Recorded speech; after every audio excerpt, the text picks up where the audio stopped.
5279 9500. If it's your Looks like they just did something to change their name.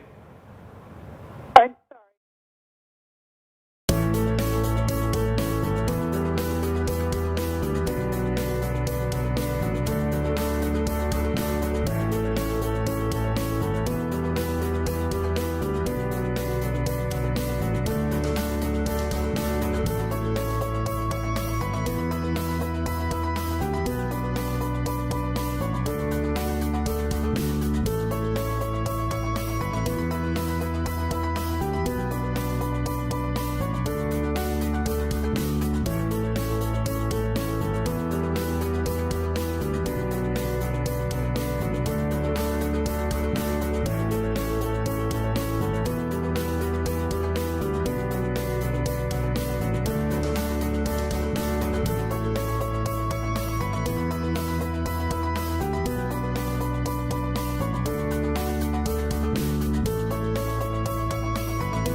Jan Freed, Here. Dory Briles, Here. Emily Webb, Here. Jack Helmus,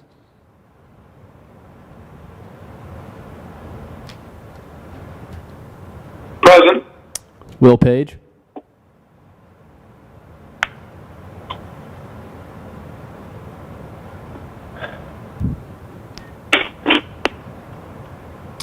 Rocky Sposato, Here. Abby Chungath, Here. Jackie Easley,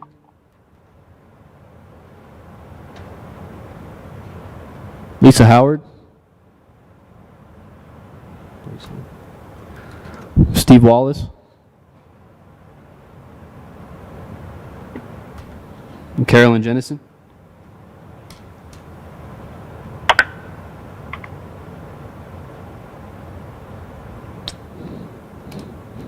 Carolyn Jennison. This is Emily Webb. It looks like Will and Carolyn are actually here, but they just have to unmute themselves. I don't think people weren't automatically unmuted. Okay. Right. You're supposed to stay unmuted, but if you do mute yourselves, then you only can unmute yourself. This is Will Page. Can you hear me now, Dolores? We can hear you. Carolyn, can you hear us? Hang on. Yes, hold on. Francis Bogus, Here. Greg Wadier, Here. Greg Jones, Here.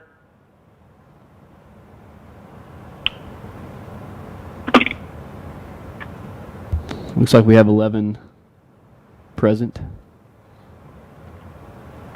Okay, thank you, Tyler. Thank you very much. So we have a quorum. Approval of the minutes from the last meeting or any corrections? This is Dory. I'll move approval. Thanks, Dory.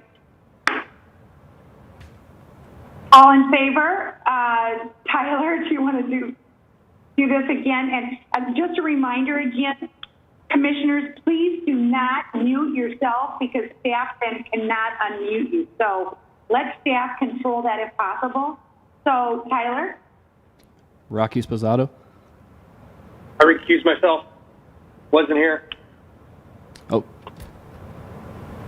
Will Page. Yes. Jack Helmus. Yes. Emily Webb. Yes. Dory Briles. Yes. Jan Freed. Yes. Carolyn Jennison. Yes. Francis Bogus.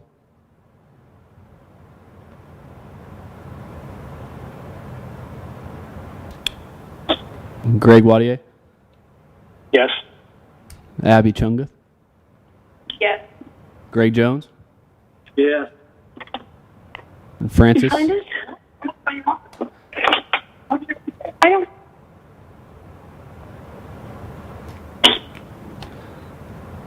Did Francis leave us?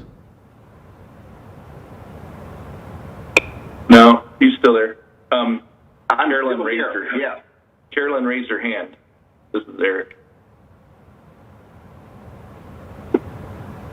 Okay. I see Steve Wallace has joined us.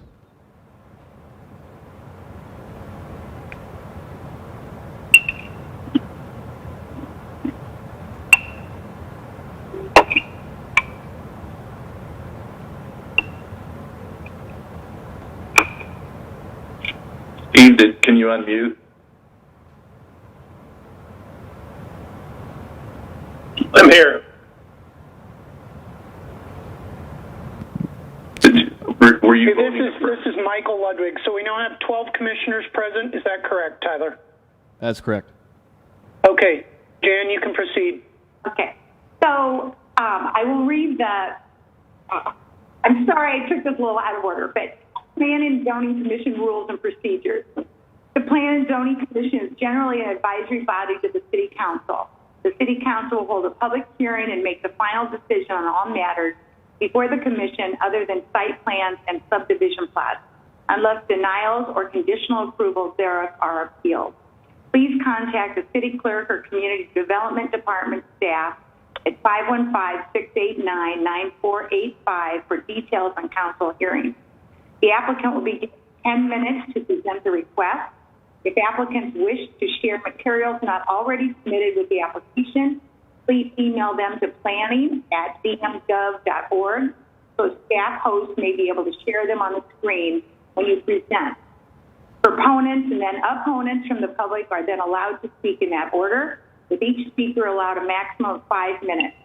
Staff has attempted to compile a list of people who would like to speak on each item. Staff will first call on these people and then we'll open it up to anyone else who wishes to speak. To request to speak during the hearing, please use the raise hand function on Zoom via internet or dial *9 on your phone.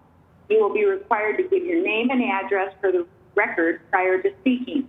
Also, we ask that you keep your microphones and phones on mute unless you've been given the chance to address the commission by the chair.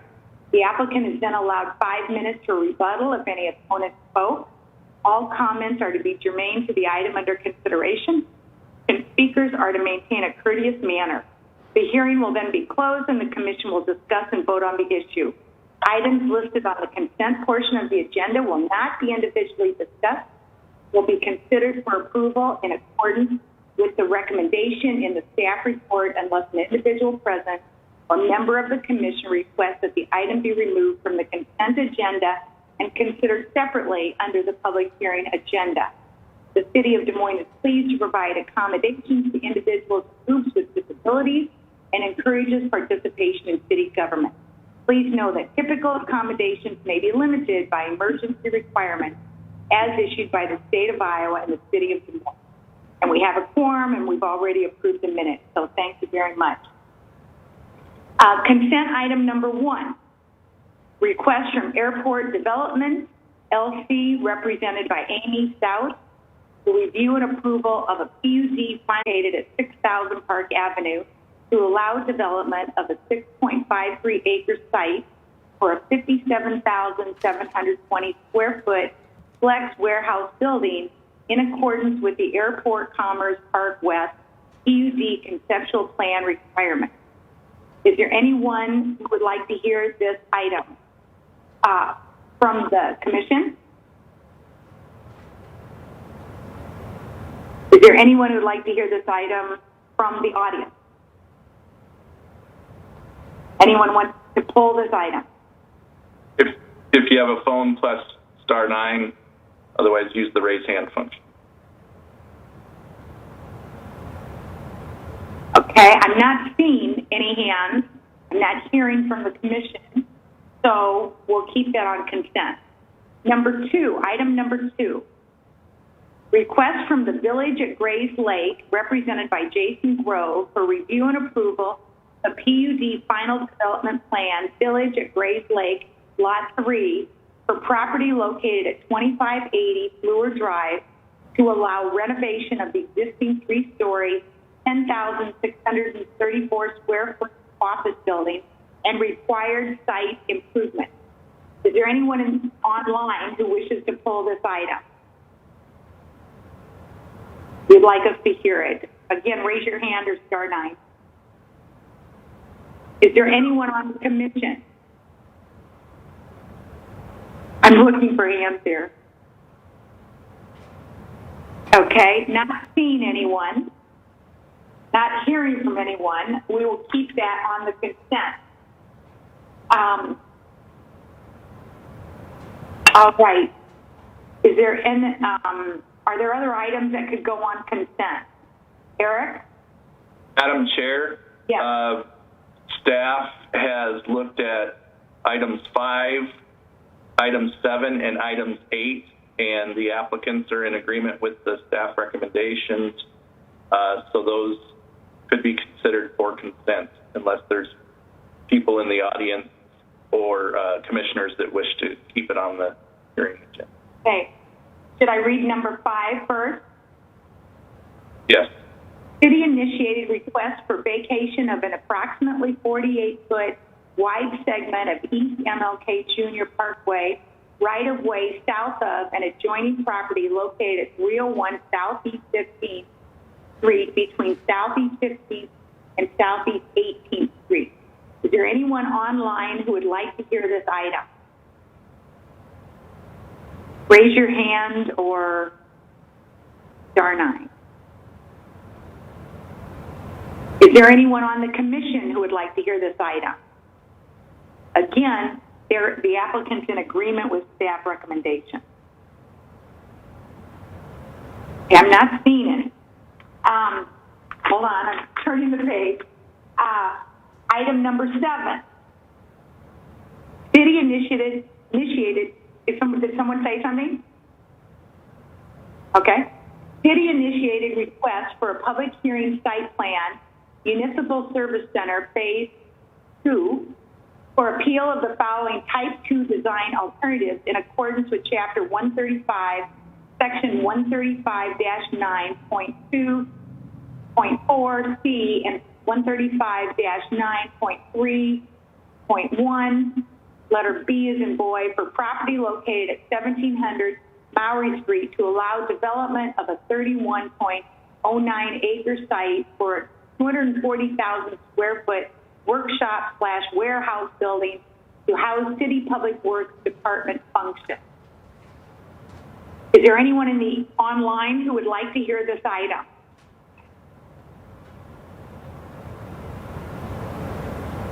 Raise your hand or *9. Anyone on the commission who would like to hear this item?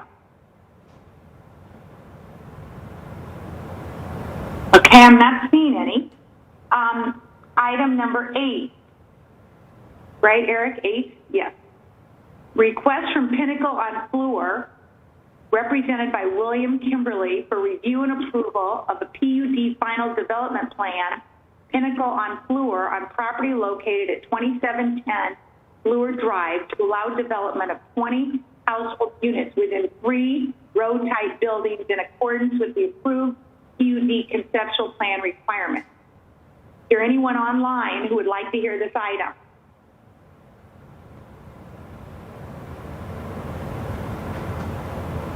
Is there anyone in the commission who would like to hear this item?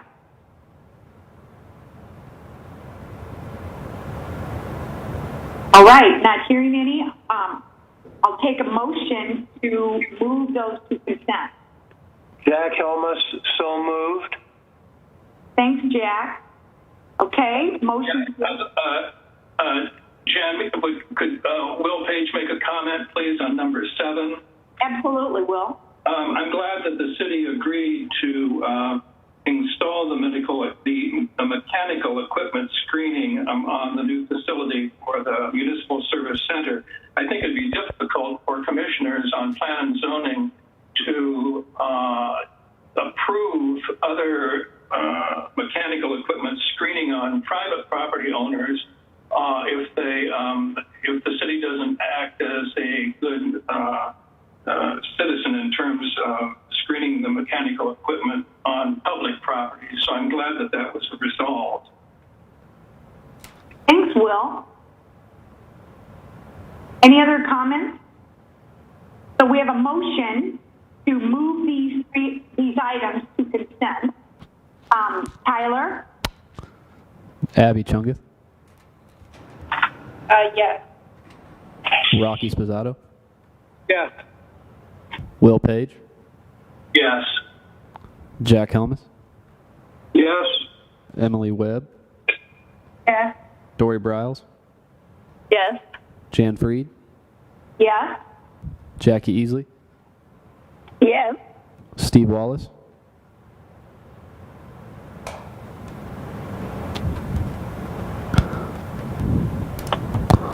Steve Wallace, Yes. Carolyn Jennison, Yes. Francis Bogus, Yes. Greg Wadier, Yeah. and Greg Jones. Yes. Motion to approve consent items 1, 2, 5, 7, and 8 past 12 or 13-0.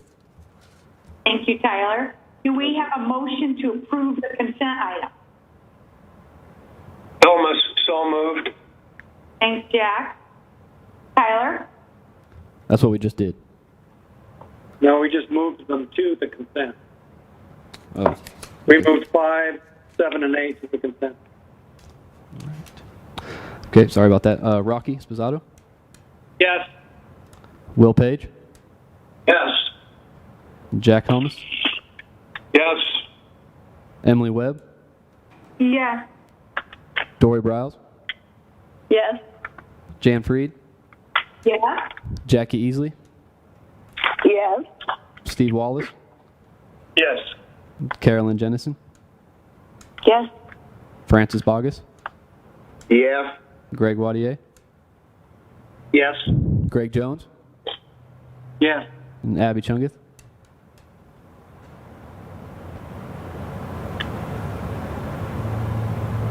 Abby? Yes. Chungus? So, motion to approve consent items 1, 2, 5, 7, and 8 past 13-0. Thank you, Tyler. Now it's time for the public hearing, and we will start with number 3. Request from Nijin Properties, represented by Steve Nijin, for review and approval of a site plan, Drake Park Town Homes 2. Uh-oh, I lost it. Okay.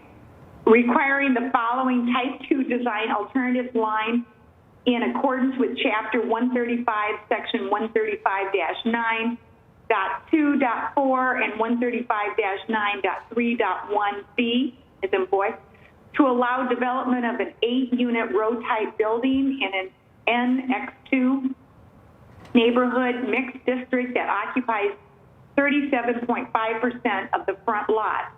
A row-type building with less than the minimum required 80% front lot line coverage. B, a row building containing 2 units over the maximum allowed 6 units of building width. C, surface parking within the side front yard. And D, 7 household units with principal entrances that are not on a street, facade, or courtyard. Eric? Yes, Madam Chair. Eric Lundy, Senior City Planner. This item's about a half-acre property west of the Drake University campus on 34th Street. It's just north of University. If you see the gold outlined property, it's just south of another set of row-type dwellings, and this project seeks to integrate and do the same type of arrangement due to the narrowness of the property. So they are orienting units towards the common private drive between those two buildings that would be shared. Only the end unit would have a entrance facing 34th Street. So that's why you have the item numbers C on the appeal, because the design standards for row-type dwellings would require that each unit face a primary street frontage. So that's one of the considerations here. So you can see the photos. This is the existing units to the north, and then on the area on the left is where the new units would be developed. I'm going to scroll down to the main staff recommendation. Really, this got continued from the main meeting due to the fact that they were revising some of their design work in order to comply with some of staff review comments. Since then, we boiled it down to these three recommendations as conditions. The applicant did resubmit today. We have not had a chance to review that at this point in time. So based on that, we do want to indicate that staff will need to review that per the administrative review requirement. But we do want to recommend that the three conditions be considered here. Item 1, provision of brick siding for the bottom 2 feet of the first floor facade that are sided with the beadboard type siding. In addition to the brick, they've also proposed brick siding. I will let the applicant present their project. The driveway shall be designed to mimic the appearance of a street to the satisfaction of the planning administrator, including but not limited to parallel parking and street trees, and then revision of the site plan in accordance with other administrative review comments. Again, the resubmittal has not been looked at. I believe they probably made some revisions to come into conformance with a couple of these things, but we need to make sure that that's meeting the intent of our recommendation. Quickly, here's the site plan that was reviewed for the staff report. So you have a layout. There's a little bit of articulation here in the fronts of the units so that they look a little bit offset from each other. The detentions at the west.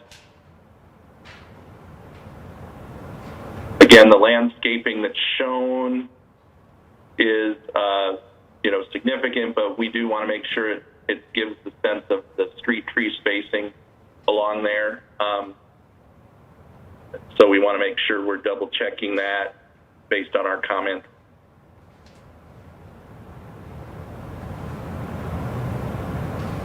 This is the renderings of what they're proposing, so you can see the different lap styles of siding and the beadboard, the vertical look, and then the brick material. We do want to make sure that that brick is at least 2 feet on all portions of the building, even on the beadboard section. This is the front facade rendering with the one end unit that faces 34th Street. And then I have the elevations that are in your packet as well, but I think the renderings probably speak better than the drawings. There were no comment cards received. I don't have anything else unless there's specific questions. And then I do have the items submitted by the applicant today for the applicant to use in their presentation, so they just need to let me know to put that up. Are there questions for Eric at this time from the commission?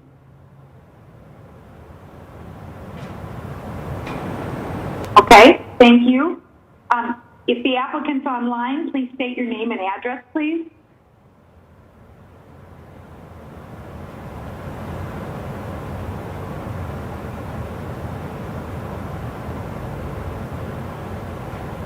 Okay. I did see the applicant on the list. We're here now. Mark Hardaway. Applicant is Steve Wynn. What's the address? What's your address? Do you want the address for the property or for? Oh. No, sir.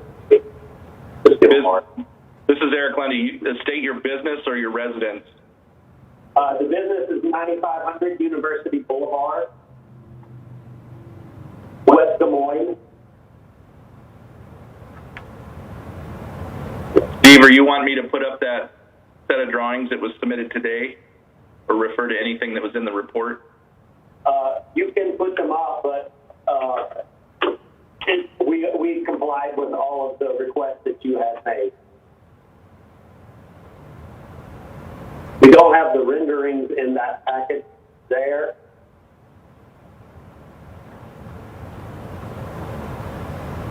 So you're agreeing with all of the, in the staff recommendation? Correct. Yes, we've already added the brick to the 2 feet of brick around the entire base of the building, so it is all in compliance with the staff recommendation. The landscaping will reflect the street view, and I forgot the third condition.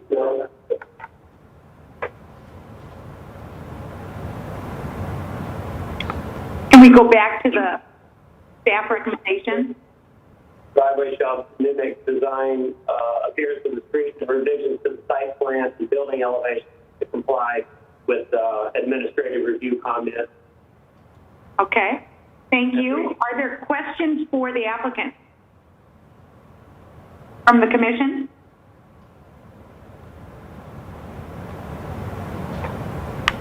Okay, thank you very much.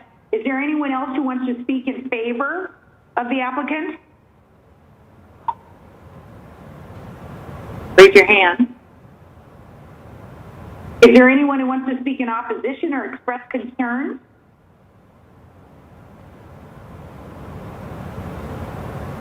Okay, I'm not seeing any. Time for discussion. Is there discussion or a motion?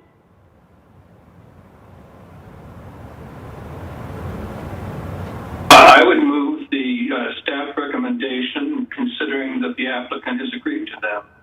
Thanks, Will. We've got a motion. Tyler? Any discussion? I mean, okay, go ahead, Tyler. Thank you. Will Page, Yes. Jack Helmus, Yes. Emily Webb, Yes. Dory Browse, Yes. Jan Freed, Yes? Jackie Easley, Yes.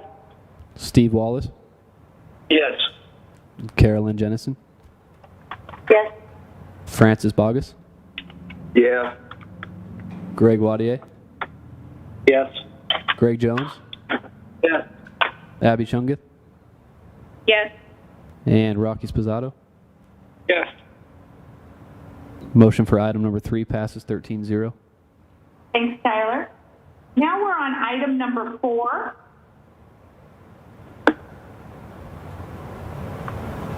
So we'll put that up on the screen.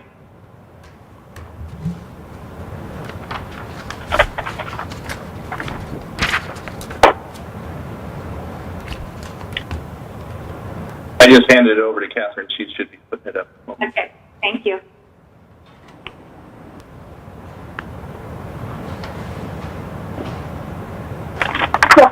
On my screen, Eric.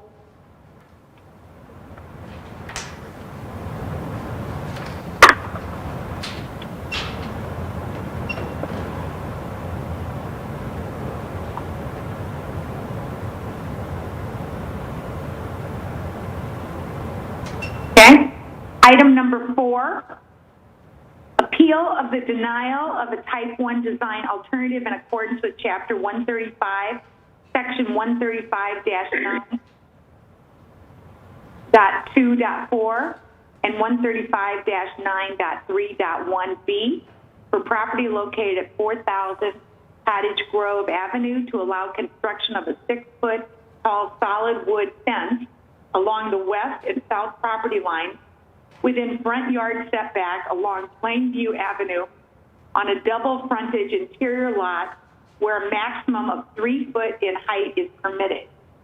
Catherine? Thank you, Madam Chair. Members of the Commission, Catherine Doctor, planner for the City of Des Moines. As mentioned, this is a unique property. You can see that the main frontage is along Cottage Grove Avenue, and then they have a second frontage essentially in what most people would consider a rear yard, but this is actually a front yard as well that is along Plainview Drive. Here's a couple of site photos to provide you with some context of what's existing right now. You can see their existing chain link fence along here.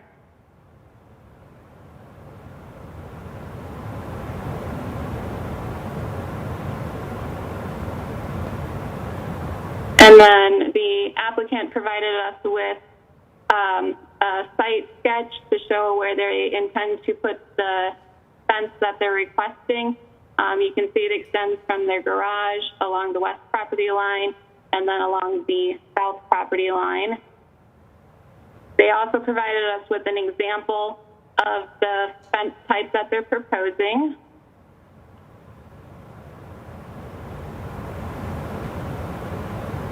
And this is a unique situation, having the two frontages, but staff has looked it over. Staff does not believe that it's compliant with the code and is recommending denial of the request for a 6-foot tall wood privacy fence that would be solid along those particular areas of the yard that are in the front yard area. Staff did work with the applicants to find some alternatives, but I'll let the applicant explain why they did not feel that those met the rationale behind why they want a 6-foot tall fence. I have included in the presentation their narrative, so we can refer back to that or zoom in as necessary. And then here is the consent map. And that's all I have at this moment, unless there are questions for me. Are there questions for Catherine from the Commission?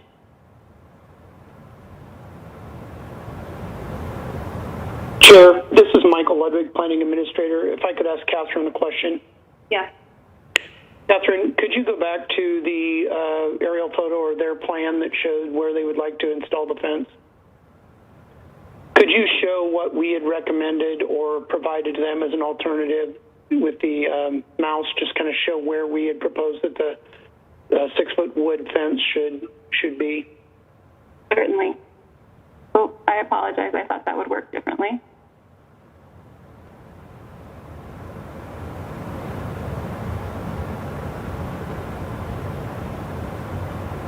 So staff did work with the applicant with a couple of different recommendations. There is, I don't know if you can actually see that little line that I just drew in, but that would be approximately where the applicant would be allowed to put a 6-foot tall wood fence in this yard. It's about 23 feet back from the property line. They were looking for something different. They would also be able to do other variations of fence types. I believe Mike might have to correct me, but I believe they could do a 4-foot tall chain link fence in the front yard area or a 3-foot tall wood fence in the front yard area. Yeah. Under the new code, they could not have chain link in the front yard, so it would have to be like a 3-foot tall.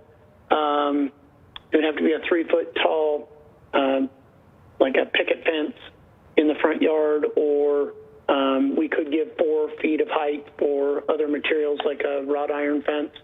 But a solid fence or a chain link fence would not be permitted in the front yard. Okay, thank you, Mike. Other questions for Catherine from the commission?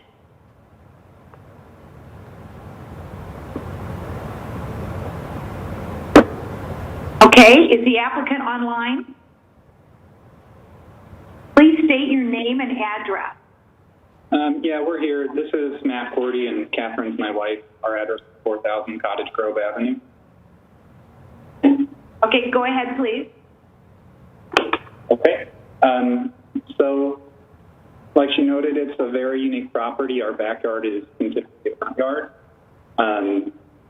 So we aren't afforded the privacy of most people's backyard because our backyard goes straight up against the street. Most people just border one or two neighbors on their back. So we have an issue with pedestrians accessing our yard. Most commonly, kids like to cut through our yard because they can use it as a shortcut to go between Plainview and Cottage Grove.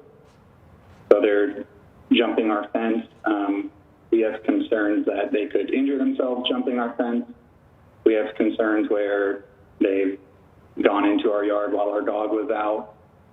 And then we also have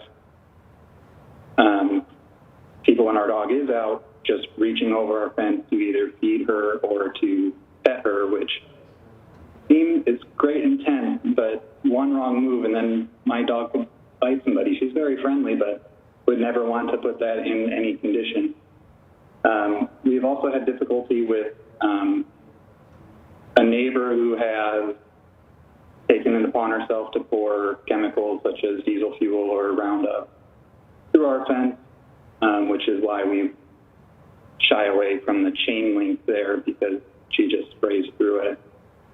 And then the 3-foot privacy fence, like we already have a 3-foot fence there and it's not high enough to keep the kids out of our yard. We also have some issues with the privacy, like I said before, where cars that'll come down 40th Street heading north, in the evening time, their headlights will shine directly into our kitchen, which is quite disruptive to us.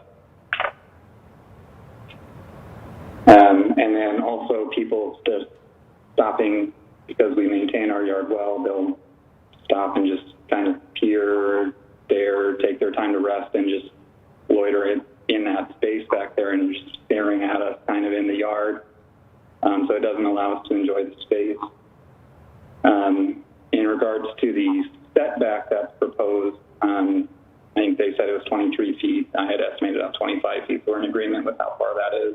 But that knocks 1,200 square feet off of our yard, which is one of the main reasons we had bought the house, and we believe having to knock that much off of our property would decrease the value of it for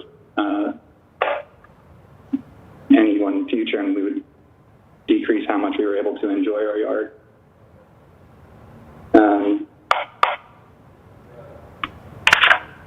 And I believe as part of the recommendation, there was a portion, maybe I read this wrong, part of the recommendation to deny our request was because other houses in the area did not have wooden privacy fences in the front yard. Although when we were out there, we saw plenty of them, maybe just a few houses down, including one that was taller than my wife, so at least 5.5 feet that went up to about 5 feet away from the sidewalk. Yeah, so I think we have a unique property, so we're hoping that we are able to take advantage of a unique solution. Our next door neighbors who it most directly impacts are fully in support of us putting in this fence and are quite excited for it to go in as well because they think it'll add value to their house when it goes in. Okay, thank you. Questions for the applicant from the commission? Yeah, this is Greg. I got a couple questions. Sure. The first one is, do you happen to have any photos you could show us of these properties near you that have fences up on the streets? And two, do you have, is your neighbor that you said is fully in support, do you have her here, or do you have a letter, or do you have anything? I only have verbal on that at this point. If you'd like, I could ask them for a written statement. We do have some pictures, but I don't know how to share them through the Zoom. Do you have my wife has them on her phone. We can email them to Eric if you'd like. Would that work, Eric? Yes, this is Eric. Go ahead and email it to me, and I'll see if I can get them up. Okay. Eric, my wife will send that to you as quickly as she can. Okay. To you, Eric, or to that email address, planning@dmgov.org? Either one works fine. Okay. This is Eric. Right. Do we have other questions for the applicant while we're waiting for the photo?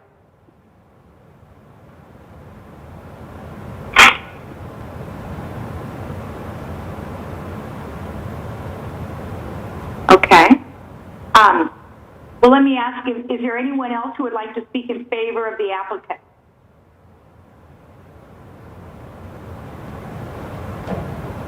Okay. Is there anyone who has concerns, wants to express concerns about this proposal? Okay, so I think we're waiting for the photos. Any other? This is Eric. I'll put them up as soon as I get them. Right, I know you will. Any other questions from the commission while we're waiting? Comments? This is Greg once again. I guess some comments for the board to think about. I live in Beaverdale, and trust me, we have a lot of unique properties, unique situations. Happen to have a house 3 homes down from me that goes from street to street and has a backyard 6-foot fence. However, they installed it like Mike suggested, where it was not all the way out to the sidewalk. It was back, basically the dimension of the home setback that was there. And it was done lovely. I thoroughly understand the applicant's concern about giving up some backyard property. That's a valid concern. We just, at the same time, we got to be careful that one of the knocks on suburbs is they got fences out to everything and everything's cut off. And I don't know, there's got to be a right answer in the middle here, but I'm curious to see what other conditions the applicant says are in the area.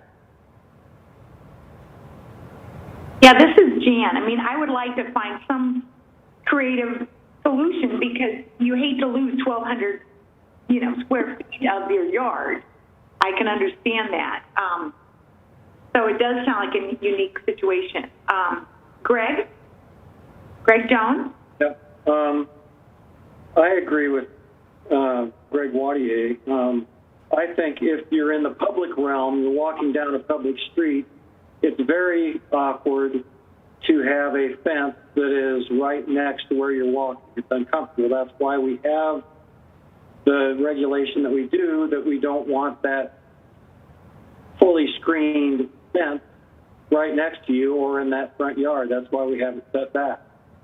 So I appreciate the fact that they want to enjoy their rear yard, but on the other hand, it looks like to me that it was 2 lots or could have been 2 lots, and somebody's just had it as 1 lot, and it really is the front yard to plain view, and they just happen to have a great deep lot, but it has 2 front yards, and so I think they really need to treat them as 2 front yards as an opportunity to have 2 front yards, and so I think it's got to get set back some amount, and it's logical to me that it goes back to where the front of the next house is. So those are my thoughts. Okay. The applicant would like to respond. Just a couple quick points to you, Greg. In regards to it being a full front yard on Pleasant View. It only actually neighbors the street on half of it. It doesn't really show that very well in the picture because of that car is in the way. But only the right, it might even be less than a half of the lot actually borders the street, and the rest is not against it. And then in regards to the setback, our direct neighbor is the deepest setback lot in the neighborhood. So we would consider a compromise where maybe we could have the fence but not have it set back to the full 25 feet. Yeah, this is Greg Wattier. I'm on Google Earth, and I see what you're saying. The house to the west of you on the back side appears to be a little bit more modern home. It's set back deeper than the one 2 away and 3 away. Yeah, quite a bit. And when you look if you look down from our yard, which we should have taken a picture, but we didn't, you can see their porches the porches to my neighbors' jut out quite a bit in front of their house. This is Will Page here. I have a question about this too, in terms of the setback. I'm looking at the image on the screen, and in the southwest corner of your property, Mr. Cordy, it looks as if a part of that is brown. Is that a real depiction of the case in point or not? Oh, I see. It's something else, yes. Trees or something. Yeah. I have a question then, thank you, of Eric or of Mike Ludwig. If we did go with a fence of some particular height at some particular setback, would the code allow a gate in the fence so that the property owner could mow and care for the front part that faces Plainview Drive? Yes, Will. This is Michael Ludwig, Planning Administrator. Yes, we did point that out, that they could put a gate in the fence at the front yard setback to allow them access to that front yard area. There's no restriction on that in the code. Okay. How are we coming on pictures, Eric? It's just got them in, and are they showing it? Yep, we see them. Okay, and I'll advance them. So, Matt, do you want to explain this, Mr. Corte? Sure. So this one is actually looking, that red brick house is our direct neighbor. These are a few privacy fences that do end at a little bit actually in front of the deck on the houses coming up to it, and then go down to 3 feet and go all the way up to about 3 feet from the sidewalk. Not sure if there were pictures.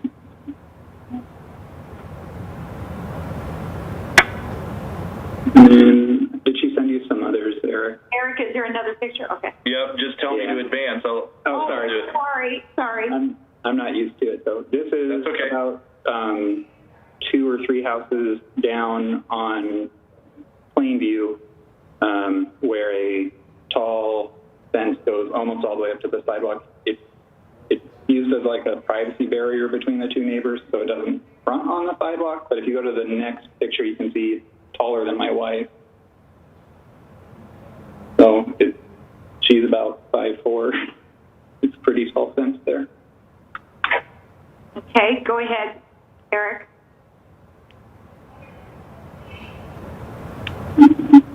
There's the there. Okay, and then in the upper corner. So we kind of said everything, so that's just, again, another solid-ish fence that was up against the sidewalk, like right up against it.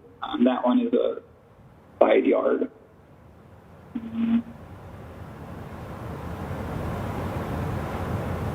Okay, questions from the commissioners? Questions for the applicant?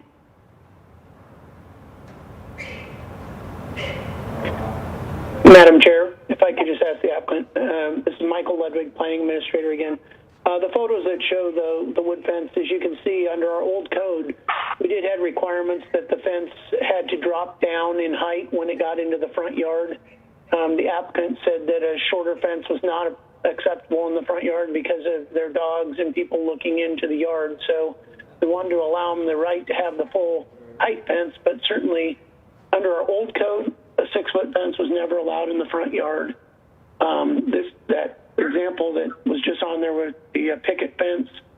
I mean, that would be a fence that would be allowed in a front yard, but it's only 3 feet in height, and it's not entirely solid. There's pickets on the fence. So that'd be the difference there. And then the other issue is we've adopted a new code. I can't speak to permits and whatever for each fence that's shown, whether permits were acquired, but we certainly have a new code. And one of the things we've tried to address in this new code is the presence of and kind of the street presence of properties, and trying to address the architecture of houses on those, as well as fences in front yards. So again, that was where the staff had come from in their recommendation. The applicant can speak to that if they'd like. Yeah, go ahead. Any response to that, applicant? Matt? Okay. Okay. I don't have All right, thank you very much. much to say on that. One other piece that does kind of add to the uniqueness of this lot is that it's not jutting through in the middle of a street. So I only visually, if you were coming down Plainview, it would just look like my direct neighbor's house is just kind of the end of the block. It wouldn't be like obscuring a view down a lane, because we do turn right at that corner. And then there is another, there's a tall chain link, which again, because your code has updated, I understand that, but there's a tall chain link fence, which, because that yard is a little taller, winds up being about 4.5 feet above the sidewalk. That is just to the east of my property. So again, not obscuring a view of anything by putting this in. Okay. Other questions from the commission? Okay. Not seeing any hands or not hearing from anyone. It's time to close the public hearing. So now it's time for the commission to discuss. Based on what you've heard, how does the commission feel?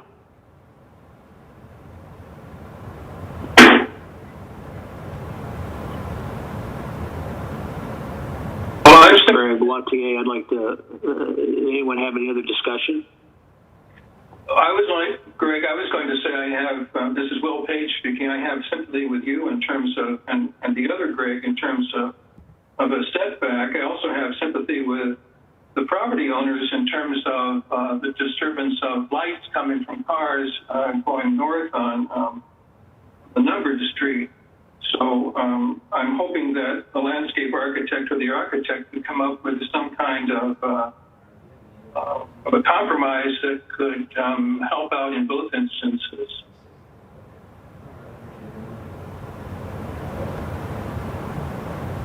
I'd be curious, this is Greg Wattier again.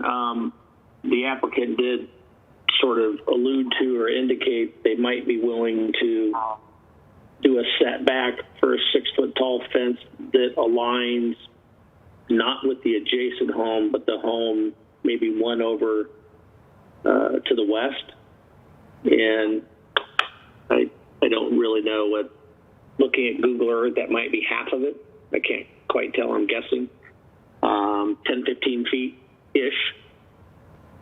Curious if the board would have any thoughts on that as a compromise. Greg, this is Greg Jones. I was thinking 10 or 15 feet, so I'll throw out 12 feet as a number, if that works for anybody. I could support that. Will you make that a motion, Greg Jones? So moved. We have to open the hearing. This is Eric. Point of order. She closed the public hearing. Yeah, I did. Okay. Sorry about that. Okay. So we do have a motion, and the motion is Greg Jones. Yes. And this is Abby. I just have a question on the motion. The motion is to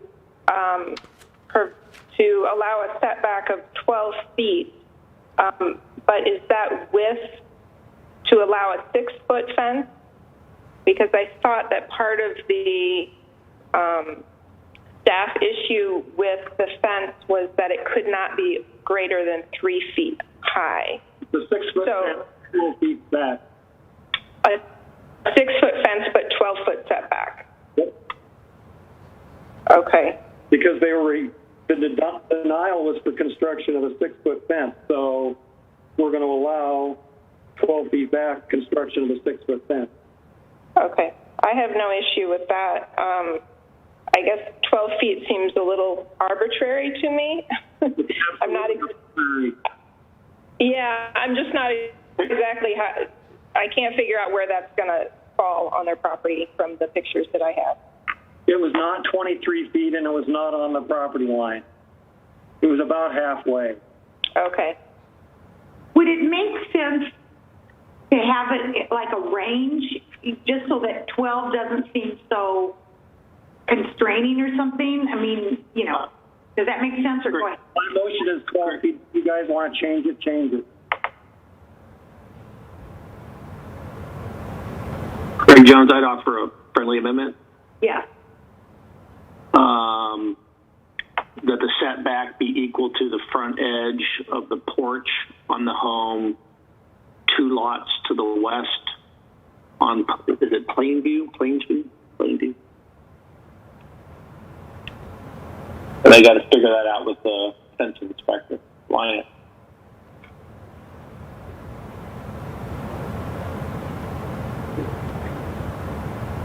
That house number is 4011. Okay, Tyler, do you have that motion? I didn't hear if Greg accepted the amendment. Oh. Greg, I don't like it because it seems just as arbitrary as my 12 feet, but I'll accept it. Okay, we have a motion. We have a friendly amendment. And so do you have that, Tyler? Yep. Okay. So we'll vote on this. All right. Tyler? Jack Helmus, Yes. Emily Webb, Yes. Dory Briles, Yes. Jan Freed, Yes. Jackie Easley, Yes. Steve Wallace, Yes. Carolyn Jennison,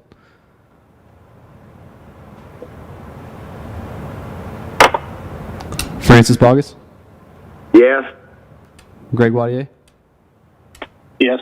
Greg Jones, Yes. Abby Chungeth, Yes. Rocky Spozzato, Yes. Will Page, Yes. and is Carolyn still with us? Carolyn Jennison? This is Eric. She's on. I don't know if it looks like her sound doesn't have a mic. Carolyn? So unmute me. You're unmuted. Oh. Yep, we can't unmute you. You have to unmute yourself, Carolyn. I understand that. Okay. Can you hear me? Yep. Do you vote in favor or of the motion? Yes. Okay. Thank you, sir. So motion for item number 4 passes 13-0. Okay, thanks, Tyler. And good discussion. Okay, we're on item number 6.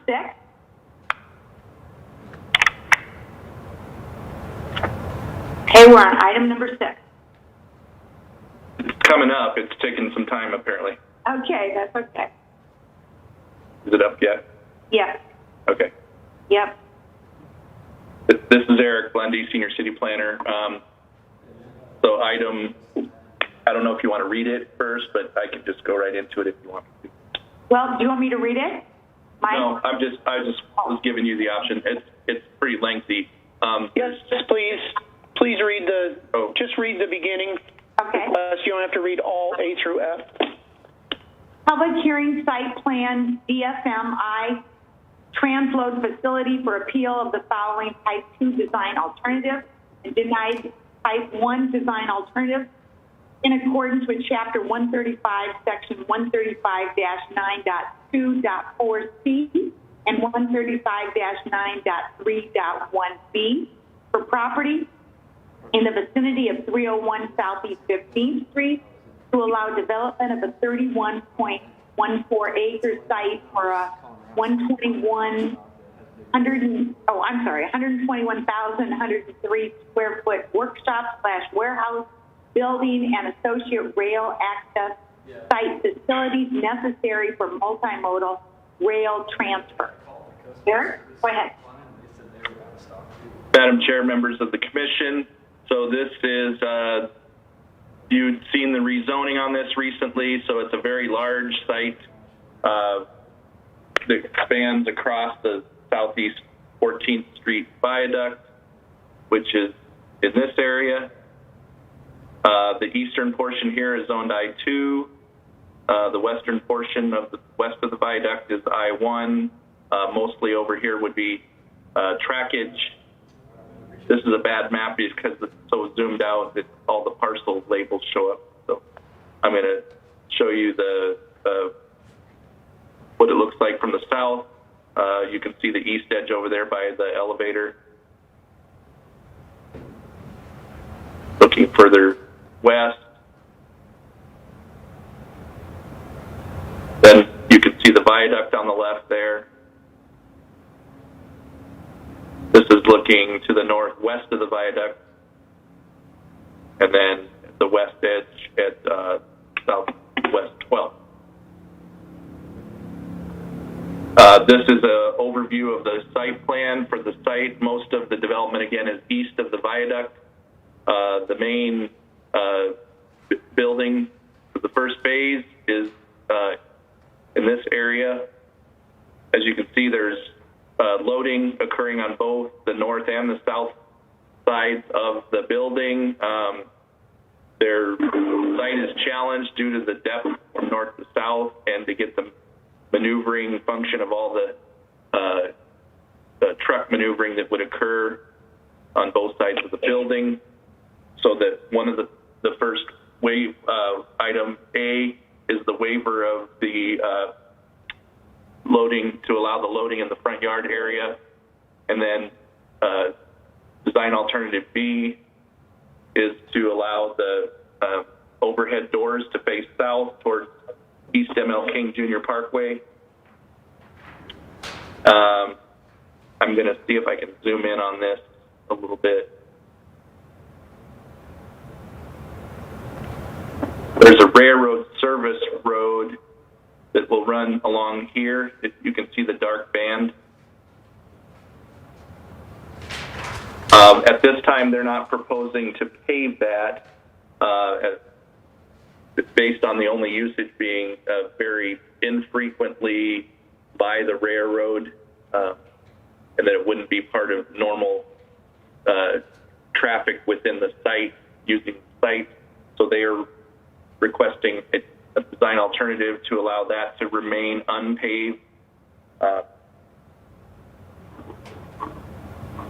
D is to waive the sidewalk construction. Now, my understanding is they're proposing sidewalk over to this point, and again, I'm going to zoom in so you can see.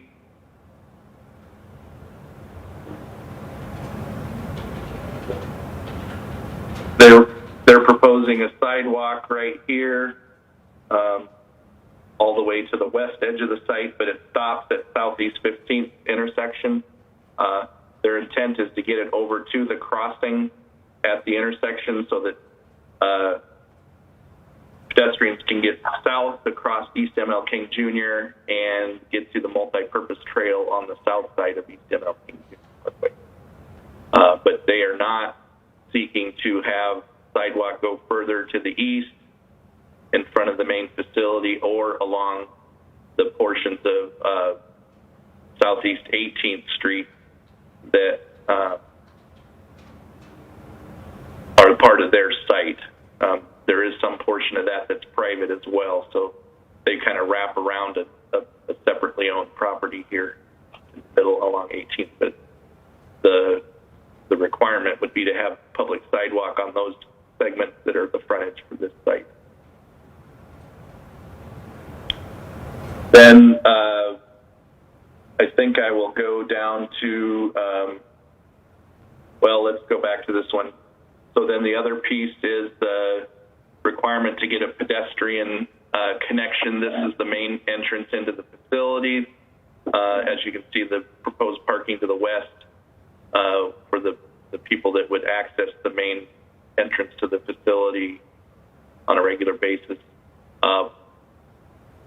We think that the quickest route would be something through this area. Can you see the crosshairs of the cursor? That would cross over here and then get south again to get this crossing right here.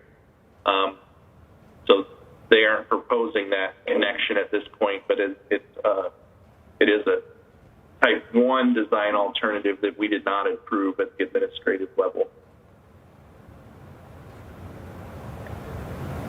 Questions for Eric? Yep. Now they've indicated that they are they will comply with F,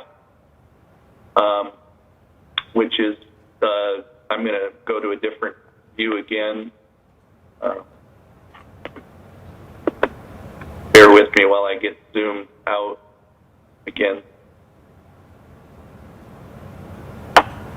to someplace that you can actually see what we're talking about. So the enclosure is proposed up in this area. They've also agreed to put the landscaping around the enclosure that you see in G in the first paragraph there. That were 3 sides. So that, and I believe they've also indicated they would agree to the separate pedestrian entrance, which is an F, which I just mentioned. And then if I can get to the landscaping.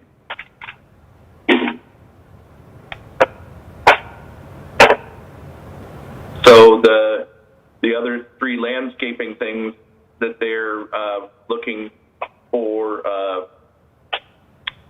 consideration of are the waiver of interior islands. You can see these spaces up against the building on the south that I'm pointing to with my cursor. Due to the number of those, there's an area that needs to be provided per 8 spaces. That basic, or the 9th space essentially has to be an interior planting island. So they're asking for one of those, or waiver of those. They also asked for waiver of the dimension spacing, marking of the loading spaces along these overhead doors. And then they also want the waiver of the berm frontage buffer, and then I'll see if I can get to a more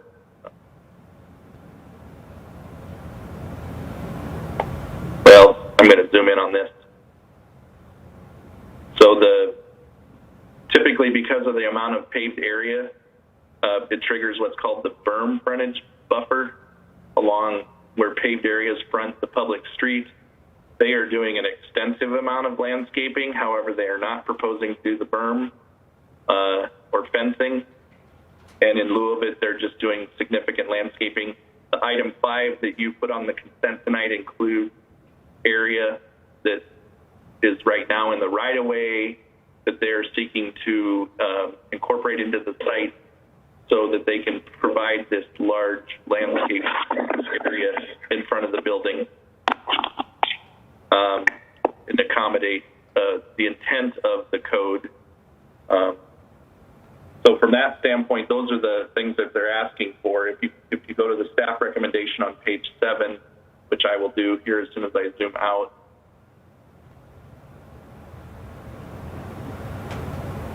we can go directly to, and again, I'm going to let them present. The other thing I forgot to show you just was the elevation that they're of their overhead doors. So these are the south elevations. So you can see that they're putting loading docks in but they still have significant detail and transparency up above on higher portions of the building, given the scale of the building. We did waive the transparency blank wall limitation that says there needs to be a transparent opening every 15 feet. They're meeting it at 16.5 feet. Staff recommended approval of a type 1 for that.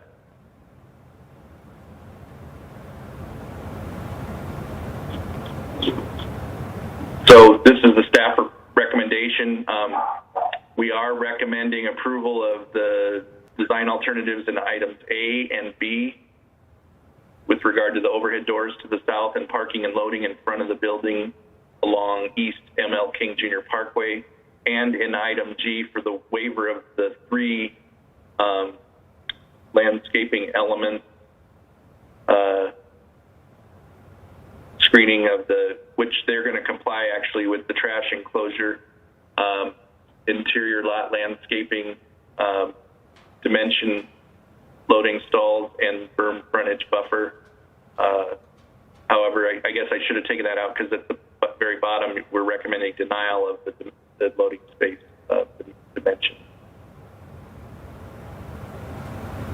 Then that would be subject to compliance with any administrative review comments of the site plan by the Permit and Development Center, vacation of the necessary frontage buffer planting area that was on item 5 that you recommended approval of. That will go to the council for a vacation ordinance. Then provision of additional landscaping, trees, and shrub plantings in the open space area between the west parking lot and the south loading area to the satisfaction of the planning administrator. And I'm going to zip back up then to that to get to point out what we're talking about there.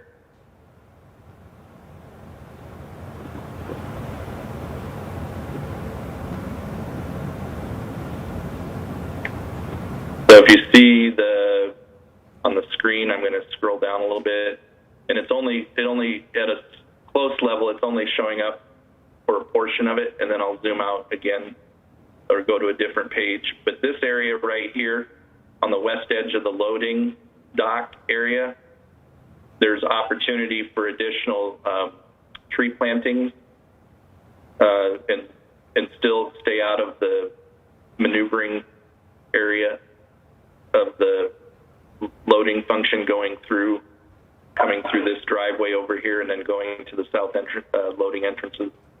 So the concept would be in lieu of the interior landscaping that we're not able to provide between the loading docks, we would have it sort of transferred over to this area.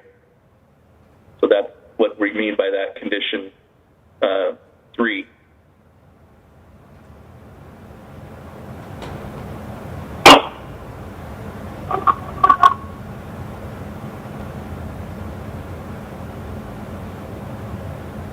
Going back to the staff recommendation, then we are recommending denial of the alternatives in C, D, E, and F for waiver of the pavement, for the railroad service road, waiver of the public sidewalk construction on adjoining portions of East ML King Jr. Parkway and East 18th Street, waiver of the pedestrian connection from the primary entrance to the public sidewalk, and waiver of the required pedestrian access to the trash enclosure.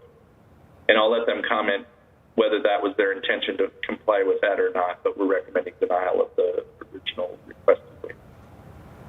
And then denial of the loading space dimensions in G. Okay, are there questions for Eric from the commission? Are there questions for Eric? Okay, it's time for the applicant. Please state your name and address. I think Paul County is here, and then he has a design team. Okay. Paul County, 314 43rd Street. Go ahead, please. Thank you. Good evening, Commission. My name is Paul County, and I'm CEO of Des Moines Industrial. There are several members of our team on this call who may be chiming in on some of these answers. And thank you, Eric, for that introduction. Eric, I want to make sure I'm looking at my notes here with what you just detailed, and so I'm going to try to follow with what you said here, but please feel free to interrupt me if I'm not tracking this correctly. I'm going to skip past A and B unless we need to talk about that, in your opinion, Eric, and start with C, which is the waiver of pavement requirement for the railroad service road. So our stand on this is that this is an industry standard to have gravel as a service road next to railroads. And there are hundreds of miles of existing unfinished railroad service roads within the city of Des Moines. And we just quite simply are looking to stay in accordance with that. Additionally, if we were to pour concrete next to our railroad tracks, we have extremely heavy equipment that will very infrequently, but it's very heavy equipment that would be utilizing this service road that would, and well, from what we're being told, would just destroy these roads. So the last piece that I want to make sure the Commission is clear about from our position on this is that this is going to be extremely infrequent utilization of this service road. We believe, at most, accessing it 1 to 2 times a day. D, waiver of public sidewalk construction on adjoining portions of East M.L. King Jr. Parkway and East 18th. What we are proposing and what we're very agreeable to, and Eric, if you can you go to slide 2 on this? And zoom in a little bit for me, please. So there's an existing sidewalk that dead ends on Southeast 12th, right there, exactly. And so from a 30,000-foot view on this facility, we're constantly designing and stressing safety at all times. And so what we don't want to do is encourage a lot of pedestrian or extra or unnecessary pedestrian traffic, in a heavy industrial zoned area. We're going to have meaningful truck traffic, train traffic, heavy equipment, loaders, forklifts. And so our goal is to not, encourage a lot of humans walking around there. So what our solution is, that we believe makes a lot of sense, is to go from Southeast 12th to our main entrance at Southeast 15th and cross MLK to the north to this existing wonderful sidewalk / bike path. And the same argument can be made, in our opinion, for connecting the sidewalk from Southeast 15th all the way to Southeast 18th. We just don't want to encourage a lot of pedestrian traffic in this heavy industrial zoned area. And we really don't think it makes sense to have a sidewalk on Southeast 18th, which would lead directly to 9 train tracks. In addition to that, there's no sidewalk on the other side of those train tracks. So what we do have is a perfect sidewalk on the south side of MLK, and we're just simply trying to connect existing infrastructure to that. So it's really a safety issue on our end, number one, and we feel quite strongly about that. Regarding the internal sidewalk from Southeast 15th to our office, it's the same argument from us, which is we don't want to encourage pedestrian traffic. This is going to be a high visibility vest, hard hat, safety glasses area, and we just can't control pedestrian traffic coming in and out of an area like that. And we very strongly view this as a significant safety problem with our facility. E, waiver of pedestrian connection from primary, no, I just talked about that. Eric, I think you may have misspoken on F, which is pedestrian access to the trash enclosure. We're agreeable and tend to comply with that, just for the record. Eric, I was wondering if that was concluded in what you were indicating earlier today. Yeah, so we're agreeable to the pedestrian access to the trash enclosure. G, this is multifaceted, so there are probably going to be a couple people on our team who address this with me. Waiver of landscaping requirements for screening for trash enclosure area, interior lot landscaping, dimension loading stalls, firm frontage buffer. We are agreeable and tend to comply, which I believe you stated earlier, Eric, with the screening for the trash enclosure area. The interior lot landscaping, I believe you said it well, which is this just logistically doesn't work with trucks pulling in and out. We'd be destroying certain things there. The area that you did point out directly to the south of our office, we are agreeable and tend to comply with whatever the city would like to see there from an additional planting standpoint. One of the things I'd like the commission to understand is that for this site, we meet all of the plan requirements for the frontage buffer on the street trees along the MLK. And in general, we exceed the requirements by 30%. So we have gone big time above and beyond on the landscaping for a number of different reasons. Mostly we want this to look as nice as it can. So just specifically so you know what we're talking about, that's 474 trees we're planting and 376 shrubs. And that doesn't include what we just agreed to do just south of our office. Eric, do you mind going to slide 3? So this is the view, the east view, and this was done by Genus Landscape Architecture, and I think you can see it's a pretty robust landscaping plan. And Eric, can you go to the next slide, please? More of the same here. This was a design that was approved by the Urban Design Review Board. We had lots of feedback from that board on this design, and we did take that feedback into its design round 2 of our Urban Design Review Board process. So we feel very confident that we've been listening to city staff on this and hopefully have checked that box for the commission also. Brett Douglas, I believe you're on this call. Is there anything else you'd like to add related to the landscaping? Not at this time, Paul. Okay, great. Eric, what else have I missed? This is Eric Lundy. From what I understand, I think you covered it all. So I guess at this point, it's just a matter of any questions that the commissioners might have, or anybody from the public. Are there questions for the applicant? Eric, this is Greg Jones. Did he say anything about the dimensions of the loading spaces and not showing them on the plan, or are we okay with that? I thought he said they would comply with that, but I'll let him respond. Is there? I believe I've got my partner on this project too, Gabe Claypool, on the call also. Gabe, would you like to respond to that? If he's going to say something, please state your name and address, please.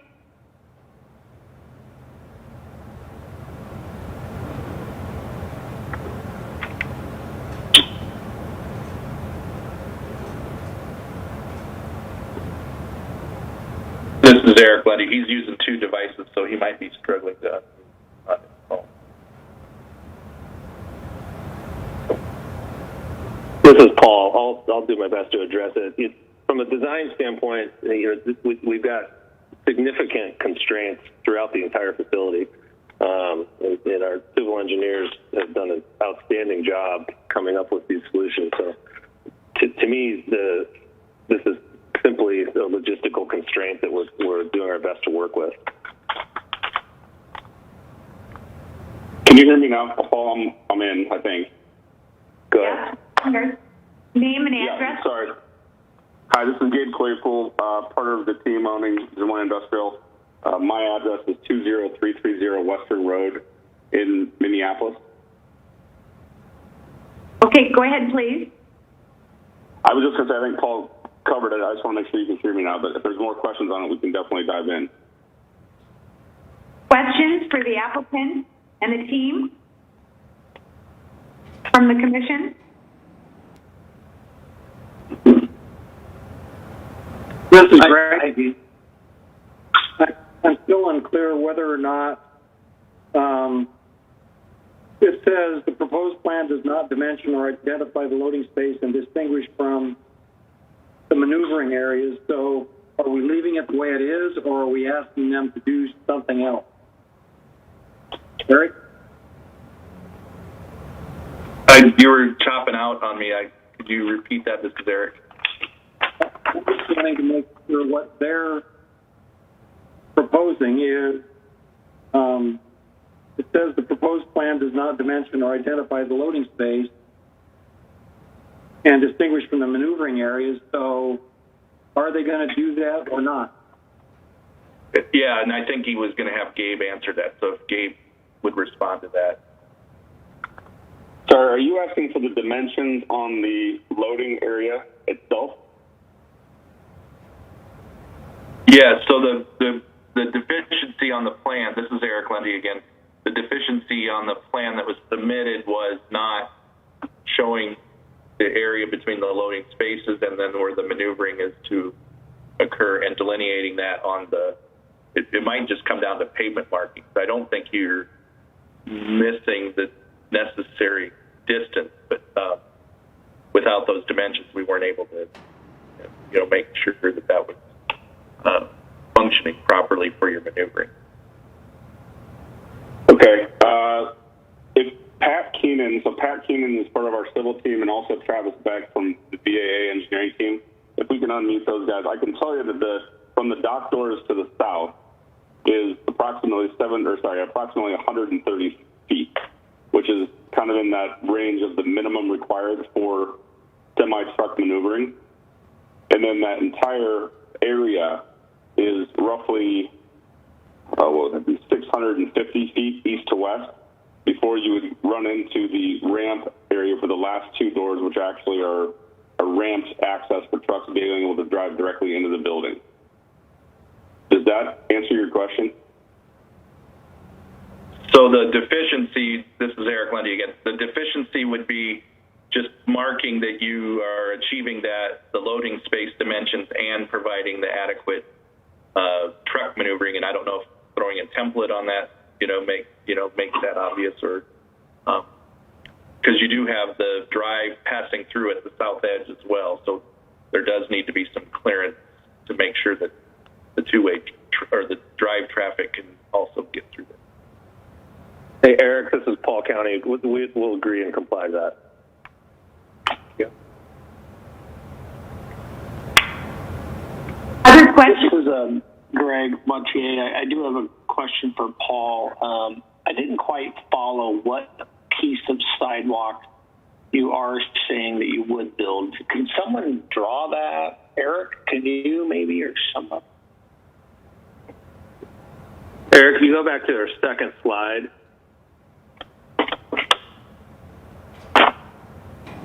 So if you point, you're going to have to zoom in a little.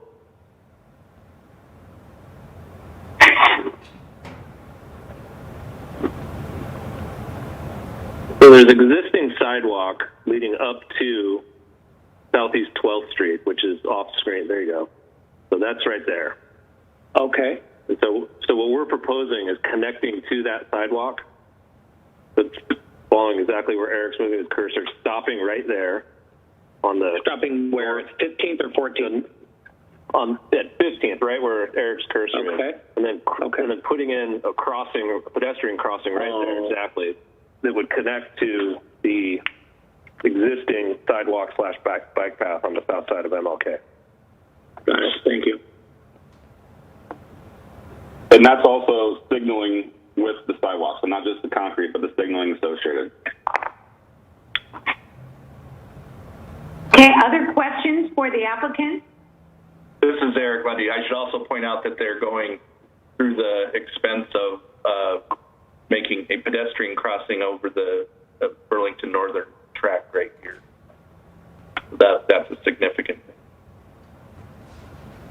Okay. Dan, this is Greg Jones. I don't have a question for the applicant, but it concerns us. I have a question for staff. Okay. So was the intention as ML King was developed and is developed to not have a sidewalk on the north side of it here, or to have a sidewalk or if in the eventuality it gets a second a paved lane on that side to put a sidewalk in. So what's the intention? This is Eric Lundy. So as you can tell, the four lane divided really ends up just east of the Southeast 15th Street intersection there. There is an ultimate design where that would continue all the way east.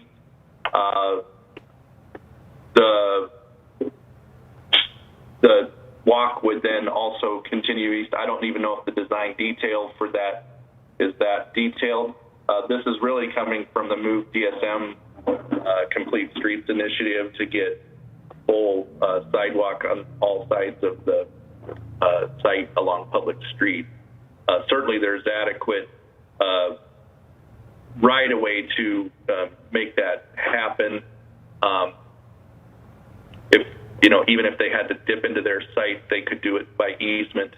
But I don't have enough detail on that build out of the second pair going east to know if that included within that project. So traffic made the recommendation for the sidewalks to be incorporated with this site.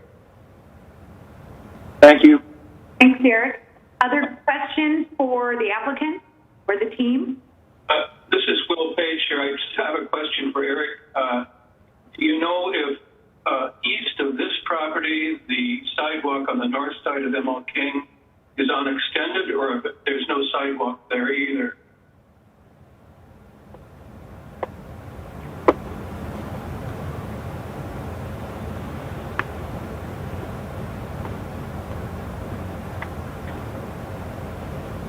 Eric?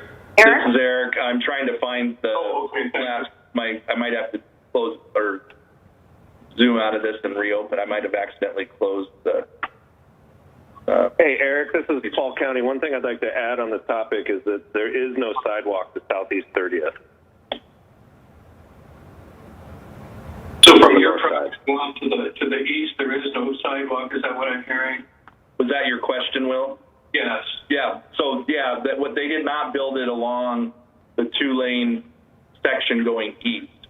Again, Greg asked the question whether there was intention to have it on the north side of when they build the full build of the 4 lanes divided, and I don't believe that detail is that it's not that detailed yet. The build out of the 4 lanes divided is in the long-term program. But again, I don't think there's enough detail to know if the project would include the extension of sidewalk. But again, traffic asked for it with the site plan in accordance with Move DSM. Okay. Other questions for the applicant, the team, or Eric? Okay. Is there anyone else who wants to speak in favor of this proposal, in favor of the applicant?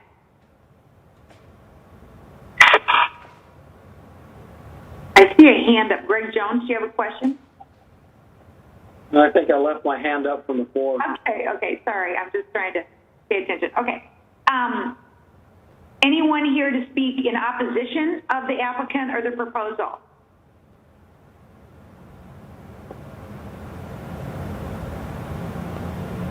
Okay. Seeing none, I'll close the public hearing. Discussion from the commission. We've heard a lot of information, so commission, let's discuss it. Hey, Jan, this is Rocky. Hey, Eric, can you kind of just go through again what we're in agreement with now?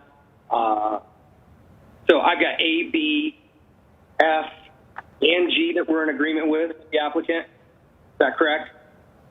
Yes, and the applicant agrees to comply, so the denial of G is immaterial on the loading space dimension. So and then F, they were also agreeing to comply with, which we were already recommending approval subject to that condition of that landscaping south of the main entrance. My concerns to the commission, my concerns with C is that if we pave something that's running along those railroad tracks, it's going to promote the public who shouldn't be on there, and the gravel would so much be a deterrent from people driving next to train tracks. The supporter of sidewalks, except when they, create challenges like bringing people into construction areas and industrial areas. I know we've had a lot of that come in front of us, and I've never been supportive of that. And E also, I just don't see bringing people into heavy equipment areas. So that's kind of my thoughts on everything. Are you wanting me to respond to that? One thing that could be an interim solution is, rather than full paving with asphalt or concrete, just maintaining it with a dustless material like RAP, recycled asphalt product, instead of white rock gravel that gets dusty. We do ask for that in outside storage areas where they're not maneuvering vehicles all the time, but you don't want to have a non-durable surface, so the recycled asphalt product works. So that would be an interim possibility given your concern. So is it a durable product? Because the applicant pretty much explained that it's going to be heavy equipment going down that path. Yeah, it would be more pliable, and it wouldn't break up like a hardened asphalt pavement or PCC, Portland cement pavement. So it would just go on top of what they're having to build the strength underneath with the gravel material just to support vehicles using the road. But this would be on top of that to keep the dust down. So I'd like to ask the applicant if they'd be open to that.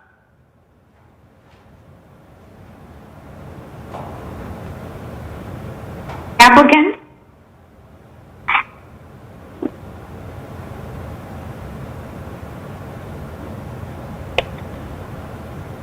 Are they? Thanks, yeah. Rocky. Yeah. Yeah, you guys just unmuted me. Thanks, Rocky. My kind of comment / answer to that is that our goal is to stay within industry standards with the railroads, and the industry standards are gravel for a number of different reasons. And number two, there's going to be very infrequent use of this. So this isn't going to be trucks up and down it all day, every day, creating dust and problems for, essentially an area that's surrounded by stormwater detention ponds. So even if this was a dusty area, it's not impacting anything in our minds other than stormwater detention ponds, for which this entire area of our facility is surrounded. Thanks, Paul. And I think the other thing I go back to, Eric, on that is trying to deter people from driving. I don't think people necessarily want to take their cars on gravel. This is Eric. I wouldn't think this would be used by anything other than railroad maintenance service vehicles. So I agree with you on that, but I don't think that that's the intended users of that service road. So I guess, I'll let you, the commission. I was just throwing that as one of the solutions that we suggest in the cases where we don't end up with full pavement. I appreciate it. Thanks, Eric. Discussion from the commission? Dan, Greg Jones here. Yeah. I'm okay with B, leaving it gravel, just an opinion. Railroads do that, so why change it? And on D, because I don't know what's proposed, the city didn't put in a sidewalk, there isn't a sidewalk to the east. I don't think we should make them do that at this point. So I'm okay with them leaving that off. However, on E, I just think that we need to connect up our office spaces to the public walks, and there might be somebody in there who wants to take a walk. And so I just think that we need to connect it up. I realize that it's an industrial area, but I just think we need to do that. So I think it's important to connect those office spaces up with a public system. Okay. So it looks like I'm okay with everything but that one. Okay. Discussion before before someone makes a motion. This is Will. I'd like to comment on C. I've heard that the gravel is a rare industrial. Right. Do I have the floor, Jan? Yes, you do. Please. Paragraph C. The gravel is an industrial railroad standard. I'm not quite sure that railroad standards are what really are appropriate, quite frankly, for intensive and densely populated urban area. And I like the idea of the asphaltic rubble, or what Eric was suggesting as a compromise in terms of the surfacing of the road. Okay, thank you. Other comments or questions? Discussion? Okay, did someone say something? Okay. Would someone like to make a motion?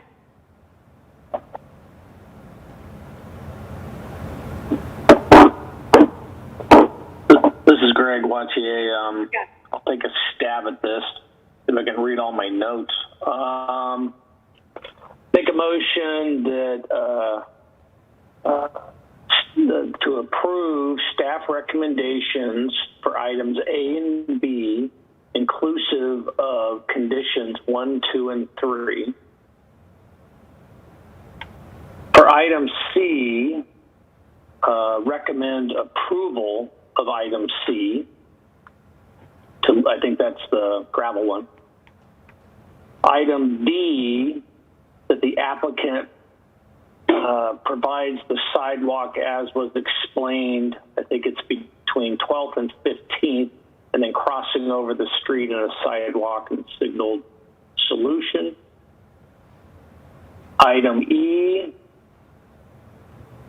I think this would be denial, that they would need to provide the sidewalk from the office building to MLK.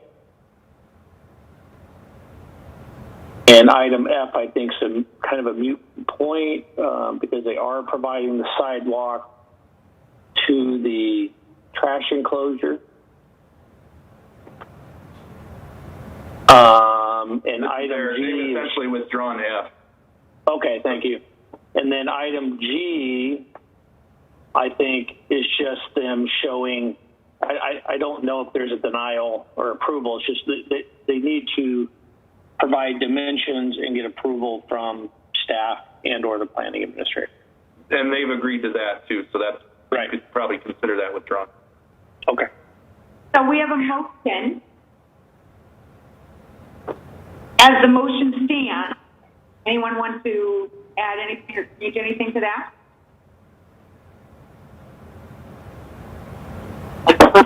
Okay, so we have a motion. And Tyler, you have all that? Yeah, I think so. Okay, so we will vote. Emily Webb, Yes. Dory Briles, Yes. Jan Freed, Yes? Jackie Easley, Yes. Steve Wallace, Yes. Carolyn Jennison, Yes. Francis Bogus,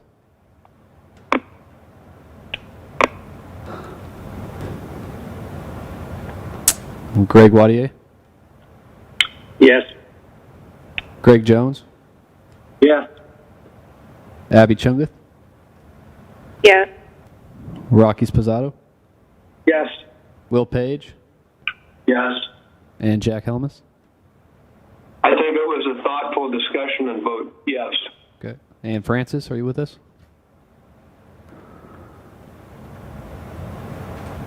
Yeah. All right. Motion for item 6 passes 13-0. Thanks, Tyler. We are on item number 9.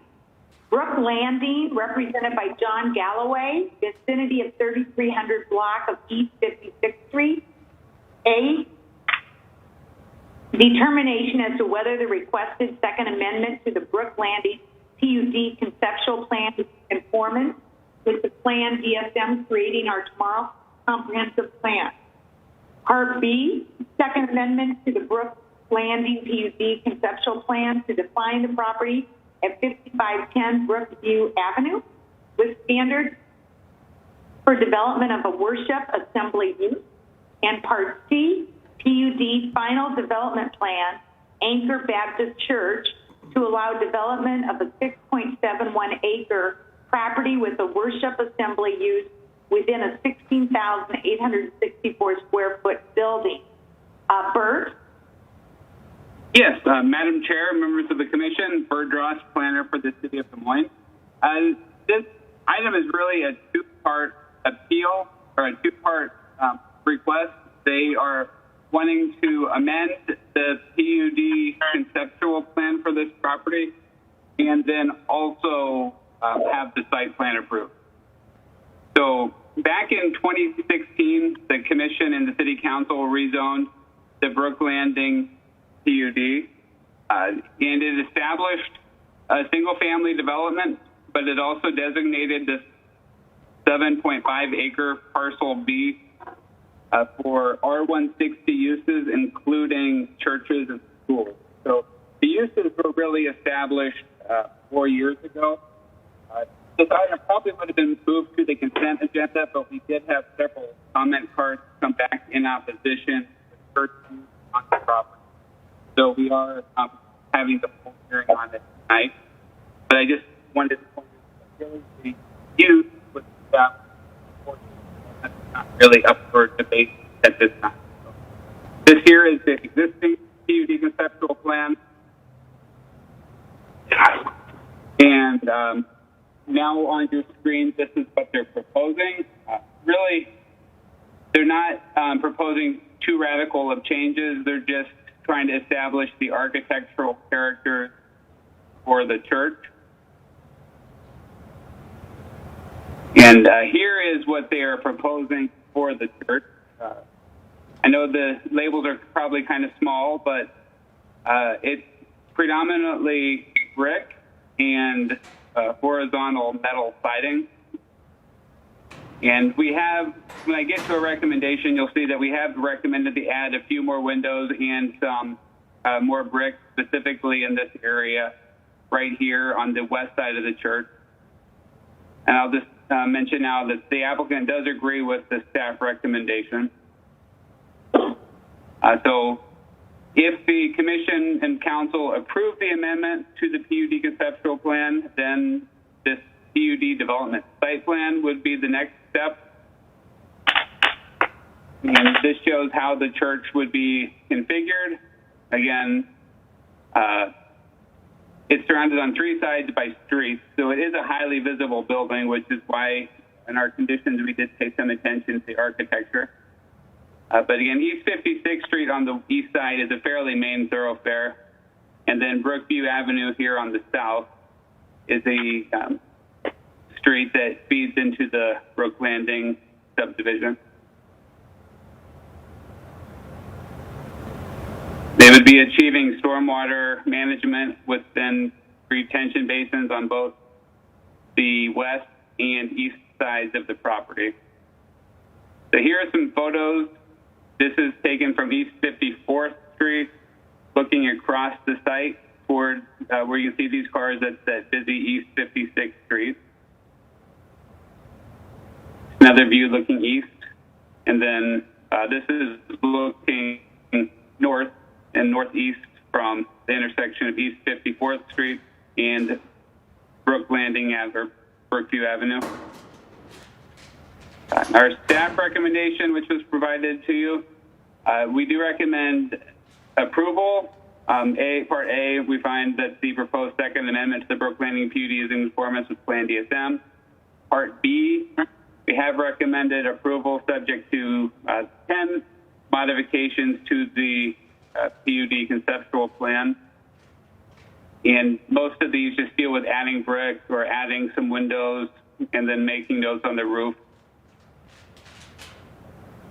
And then Part C, staff recommends approval of the PUD development site plan, subject to 1, that they are in full compliance with the Second Amendment to the PUD conceptual plan, which we just discussed, and then number 2, that they comply with all administrative comments by the city's Permit and Development Center. And Bert, did you say that they were in agreement with all? Yeah, they agree with our recommendation, but as you can see on this map, we had several cards come back in opposition, and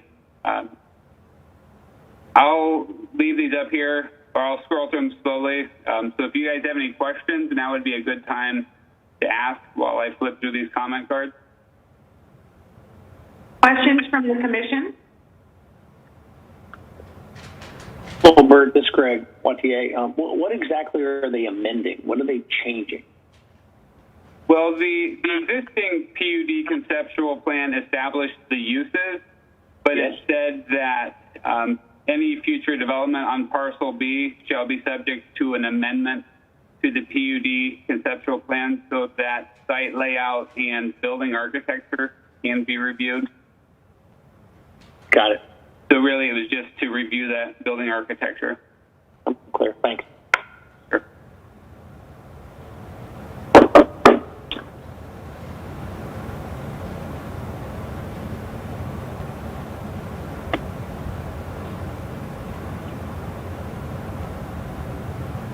What was the count again, Bert? This is Jan in terms of in favor and not in favor in terms of the card. It was roughly about 7 in favor, 8 in opposition. Okay. Other questions for Bert at this time?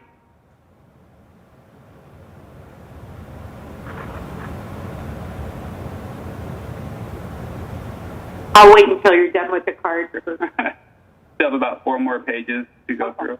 Okay.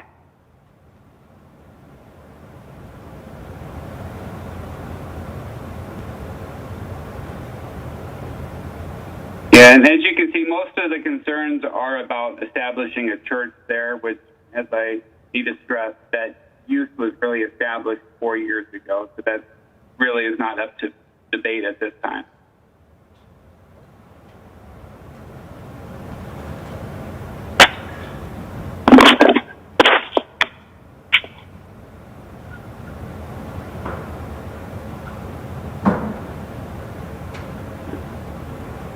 And this was the last card. Okay, thank you. I am seeing a theme of traffic, though. The applicant, is the applicant here? Please, online, please state your name and address. Yeah, good evening, Honorable Chair, members of the Commission. My name is Wally Pell with Pell Design Services, 2323 Dixon Street, Des Moines, Iowa, 50316. I appreciate you guys taking the time. As Bert mentioned before, we were anticipating being on the consent agenda because the use has already been approved. And I understand that there's the traffic concerns that were brought up on the cards, which we are sensitive to. However, as we go through that site planning process, I believe we can address all the traffic concerns because we do have to do a full site plan application, and traffic has looked at it. We've done our pre-app meeting. Mostly, I think it was more informative. I know we mailed out, the list that we got was 254 mailings that went out to the neighbors since we can't have that neighborhood meeting. And I personally didn't get any responses, so only the cards were the ones that came back. So if you would have any questions for us on the plan, I know that what triggered it was we needed to address the architectural issues for the PUD because that's what it called for. So if you would have any questions for me, happy to answer them. Okay, thank you. Questions for the applicant? Hello, Wally. This is Greg Wattier. Do you know if planning is requiring you to do, if traffic's going to require you to do an actual traffic study? I don't believe that has been requested as of yet, due to the fact that we're just doing the phase one. I believe we discussed somewhere along the way, every church likes to grow and we like to plan for growth. And I don't know if you can go back to that site plan, Bert, you can see we do have a conceptual phase two kind of lighted up in there. We would have a second entrance coming off of East 54th Court. So that would give us more circulation. But at this point, we are not a large parking lot, which would trigger a traffic impact study. I'm happy to address it with a technical bulletin or whatnot. We can definitely take a look at it, but in our opinion, it didn't necessitate it, and I don't think that your traffic engineers believe that it did either. Thank you. Madam Chair, members of the commission, this is Eric Lundy. The traffic and transportation did not require the traffic impact analysis. Great, thank you. Okay. Other questions for the applicant? Okay. Is there anyone else here to speak in favor of the applicant? In favor of the proposal? Okay, seeing none. Is there anyone who wants to speak in opposition or you have concerns about this proposal? Do you know, Tyler, if there were people online who wanted to speak? Madam Chair, this is Michael Ludwig, Planning Administrator. Again, if there's anyone in the audience that wants to speak on this item, please raise your hand. If you're on the Zoom call via the internet, or if you're calling in by telephone, hit *9 to raise your hand.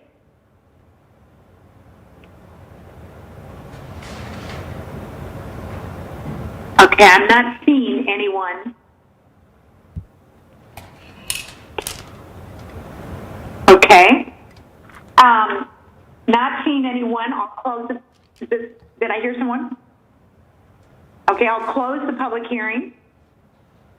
Commission, time for discussion. The applicant's in favor of all of the, staff recommendation. We did hear concerns through cards. Discussion? Dan, this is Rocky. I'll move staff. Thank you, Rocky.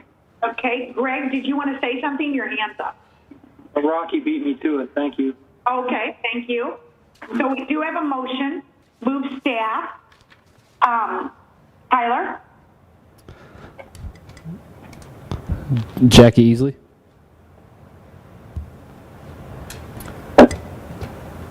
Yes. Steve Wallace. Yes. Carolyn Jennison. Yes. Francis Bogus. Yes. Greg Wadier. Yes. Greg Jones. Yes. Abby Chunga. Yes. Rocky Sposato. Yes. Will Page. Yes. Jack Helmus. Yes. Emily Webb. Yes. Dory Briles. Yes. Jan Freed. Yes. Motion for item 9 passes 13-0. Thank you, Tyler. We are on item 10. Item number 10. Anchor Investment Group, represented by Michael Donlin, 3116 Victoria Drive. Part A, determination as to whether the requested rezoning is in conformance with the plan DSM, creating our tomorrow comprehensive plan. And Part B, rezone property from N3B Neighborhood District to N3B-2 Neighborhood District to allow the existing converted one household dwelling to be restored to the original 2 household dwelling. Bert. Yes, Madam Chair, members of the commission, Bert Drost, planner for the city of Des Moines. Hopefully my microphone doesn't cut out this time like on the last item. The request really is to allow the single-family house to be converted back to a 2-family house. This is a unique situation in that this was actually built as a duplex that was later converted to a single-family dwelling. So the subject property is located along the south side of Victoria Drive, just to the west of 30th Street, and 30th Street's the street that comes north out of the Drake University campus. There is an existing duplex on the property immediately to the west, and believe it or not, the driveway for the duplex cuts across the subject property, as you can see from the aerial. Here's a photo of the house as it appears today.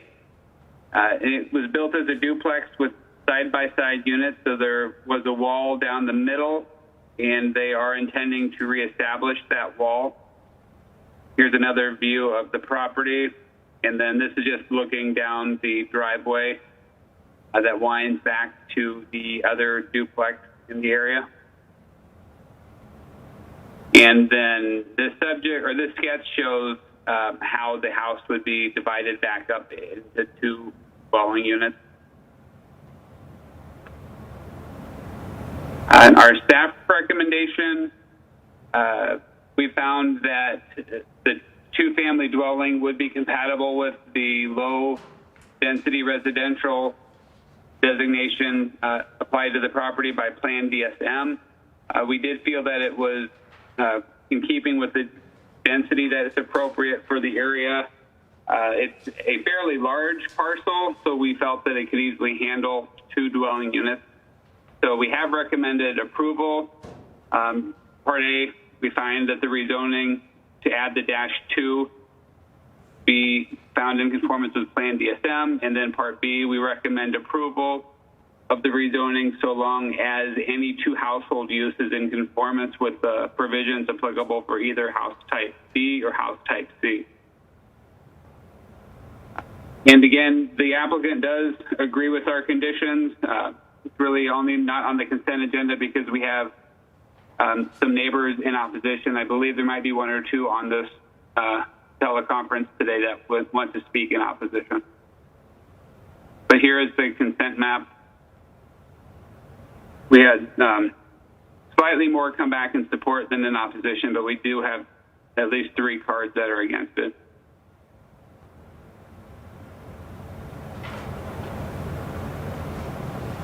Are there any questions for me on this one?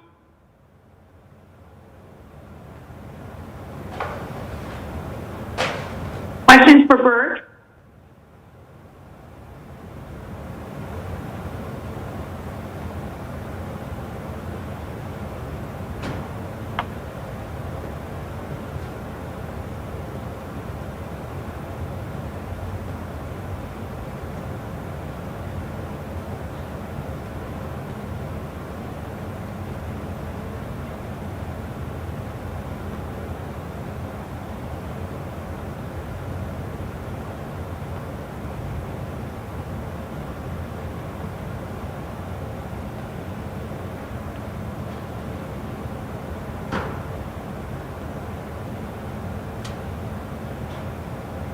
Is this in the Drake neighborhood? It's actually in the Beaverdale neighborhood. After I show you these cards, I'll show you where the division is. But do you know if the applicant, I know they can't go physically to the neighborhood meeting, but have they corresponded with the neighborhood board? Well, on the mailing list that we provided them that they were supposed to use to do their neighborhood notification, that did include both the Drake neighborhood and the Beaverdale neighborhood. But okay. I did not hear back from either of the neighborhood associations. Here's the email from Nancy Trotter stating that she's in opposition and that she intends to speak tonight. Okay. But thank you. Other questions for Bert at this time? Yeah, actually the south property line is the dividing line between the Beaverdale neighborhood to the north and the Drake neighborhood to the south.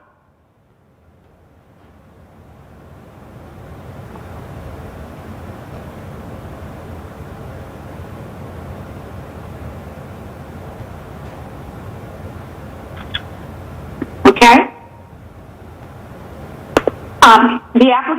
Would the applicant like to speak? And please give your name and address.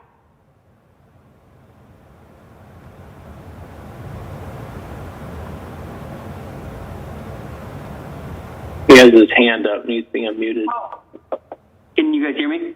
Yes, yes. Go ahead, please. All right. Good evening. Michael Donlan here, Anchor Investment Group. My address is 640 48th Street. In regards to speaking to the Beaverdale neighborhood, we did reach out a couple of months ago to speak with them. I do have a card from them if you guys would like me to read it. Basically, they are in support of the project if the surrounding neighbors are in support of the project as well. I did get a couple calls from various neighbors, one of which was in support. Tracy Smith, living at 3117 Victoria. Like Bert said earlier, this was originally built as a duplex. Our intent is just to take it back to its former duplex, two-sided duplex. We did do a minor renovation. We put it up for sale as a single family. It did not sell, and so we've decided that really the highest and best use for our investment company in the neighborhood is to turn it back into a duplex. Like Bert mentioned, it does have a shared driveway, which makes it very unique in regards to sharing with another duplex. And so we'll basically simply be putting a demising wall in the middle of the duplex and adding in the kitchen. That's pretty much it. It's a pretty simple project there. Any questions? Questions for the applicant? Greg Jones? How long has it been single family? Do you know? I'm not particularly sure. I know that it wasn't. I don't believe it was permitted to turn it back into a single family. I know that the homeowner that we purchased it from was using it as a single family for at least the last 2 or 3 years. Beyond that, I'm not really sure. Thank you. Other questions for the applicant?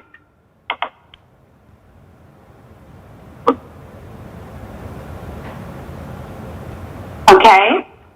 Is there anyone else who wants to speak in favor of this proposal? In favor. Okay. Is there anyone who would like to speak in opposition or express concern? Please raise your hand. Yes, I just saw the hand. Where'd it go? Nancy Trotter. Nancy, yes? Nancy Trotter. Name and address, please. We know your name, but address. Hi, this is Nancy Trotter. I live at 3000 Victoria Drive. Yes, go ahead. Thank you. I am in opposition to the proposed rezoning. When I bought my house at 3000 Victoria in 1980, this neighborhood was a real close-knit neighborhood of people who owned the homes in which they live. And at that time, there were only 3 structures in the 1 block square area that were rentals, including the 3116 property. Currently, of the 29 structures in that same 1 block area, 15 of them are rentals, which is over 50%, in which the owner lives elsewhere. Many of the rentals are owned by investment firms or LLCs like Anchor Investment Group, which is the firm proposing this rezoning. The house at 3116, as has been stated, was originally a duplex. The owner converted it into a single-family home at least 20 years ago and lived in it until 2019 when he died in the home. It was sold to Anchor at that time by his estate. When it was a single-family home, it was the nicest house in the neighborhood and still would be if it was kept as a single-family home. Just west of 3116, across that driveway, is a house at 3122 Victoria, which historically was also a wonderful home until it became a rental. In 2007, that house was assessed at $152,000. That year, it was sold to an investment firm and became a rental. By 2013, 6 years later, the assessed value had dropped from $152,000 to $61,000, and it sold that year for $55,000, also to an investment firm. It remains a rental with old doors nailed over the front windows and trucks parked in the front yard. Further up Victoria Drive at 3121, another very nice house was sold in November 2017 and became a rental. It was occupied for about a year with sacks of garbage piled in the yard. The yard was never mowed during that year. It became vacant about 8 months ago, and piles of old carpet and discarded household goods were added to the sacks of garbage and left there for months until I called neighborhood inspections and it got cleaned up. Currently, that house is still sitting empty. The yard is unmowed. The retaining wall has collapsed, and the house was sold at a sheriff's sale in February of 2020. Those are just two examples of what has happened to my neighborhood with the proliferation of rental properties with absentee landlords and with property management firms such as Anchor. The neighborhood does not need more rentals. It needs more single-family owner-occupied homes. I realize that the question before the commission is not whether the house becomes a rental, but whether how many rental units it can become. And although one more unit may not seem like much, it is one more than this neighborhood needs.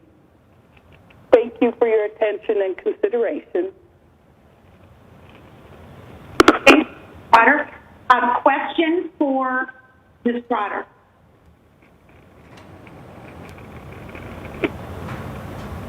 Jan, it's Will Page here. Ms. Trotter, whatever the commission decides, I think we all owe you a debt of great gratitude for calling inspections and doing the right thing as a good citizen. That's the way that things get done in the city of Des Moines. It's by complaint. And when residents like you are concerned about a neighborhood and do what you need to do, although it's not a nice thing to do or a nice thing that one wants to do, it's the right thing to do. So I salute you. Thank you. Other questions or comments? Okay, thank you. Is there anyone else who would like to speak in opposition of this proposal? Please raise your hand.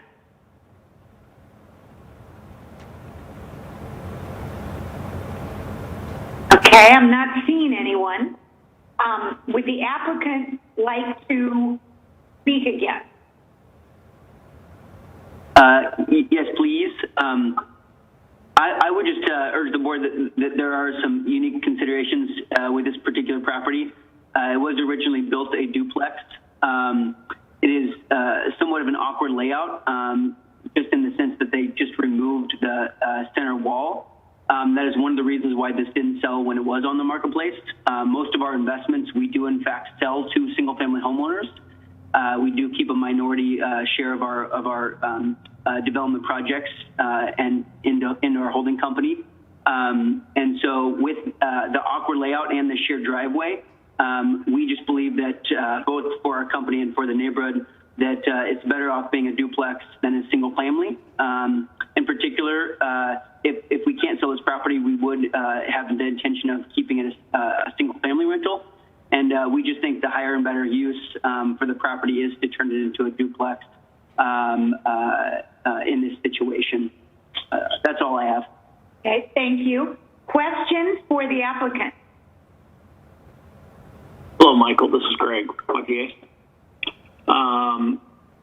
What are your thoughts or intentions for the exterior of the home or the property? Is there any thoughts you could share with the neighborhood lady that spoke? Yes. So it's a fully brick exterior. So we wouldn't be doing a whole lot with the exterior of the house. We would have to do some mechanical work in the interior and that separation wall, as I mentioned previously. We would like to add some parking in the rear of the house because there will be additional parking as a duplex. There is ample, it's a very large lot, as Bert mentioned before, so there's ample parking at the rear of the lot to keep parking to a minimum, and obviously noise and whatnot to a minimum as well. Thank you. Other questions for the applicant? Greg Jones. I noticed in this photo that the 6-foot fence comes up in front of or up to the front of the building.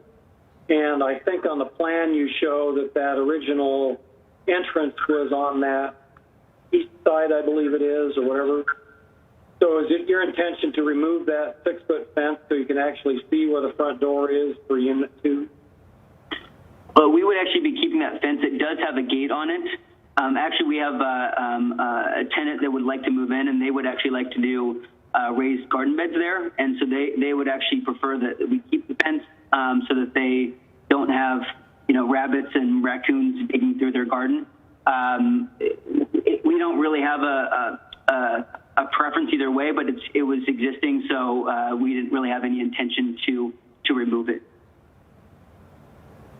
Okay, but that's unfortunate. Other questions for the applicant?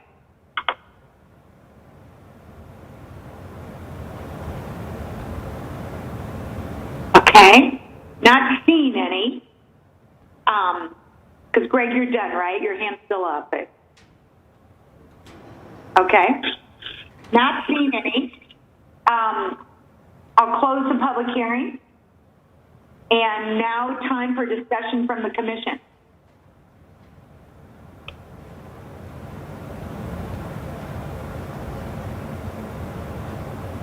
Greg. Move staff. Okay, we have a motion to move staff. Okay. All right. So we have a motion to move staff. Tyler? Steve Wallace.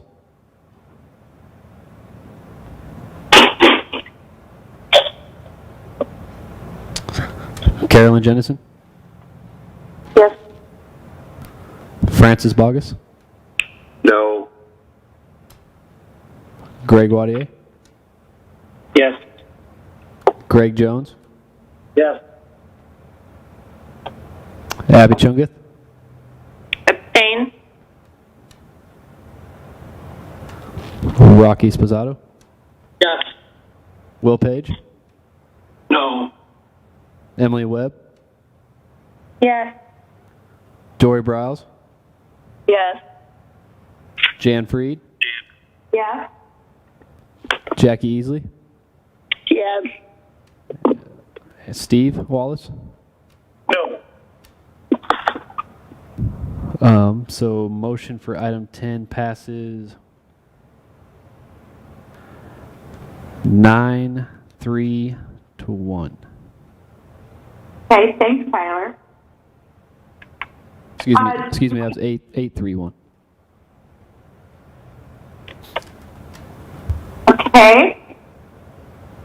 The public hearing is closed. And do we have a director's report, Mike?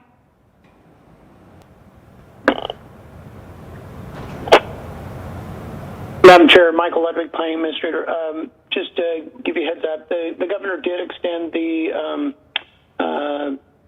ability to have electronic meetings until June 25th, unless that is rescinded. So we will still have another electronic meeting on the 18th of June. So again, if you have any questions, please give staff a call. Thank you very much. Okay. If there's nothing else, do we have a motion to adjourn? So moved. Well, thank you, everyone. I think we're getting this down. I appreciate staff organization, and I appreciate the commission, your cooperation and participation. So thank you.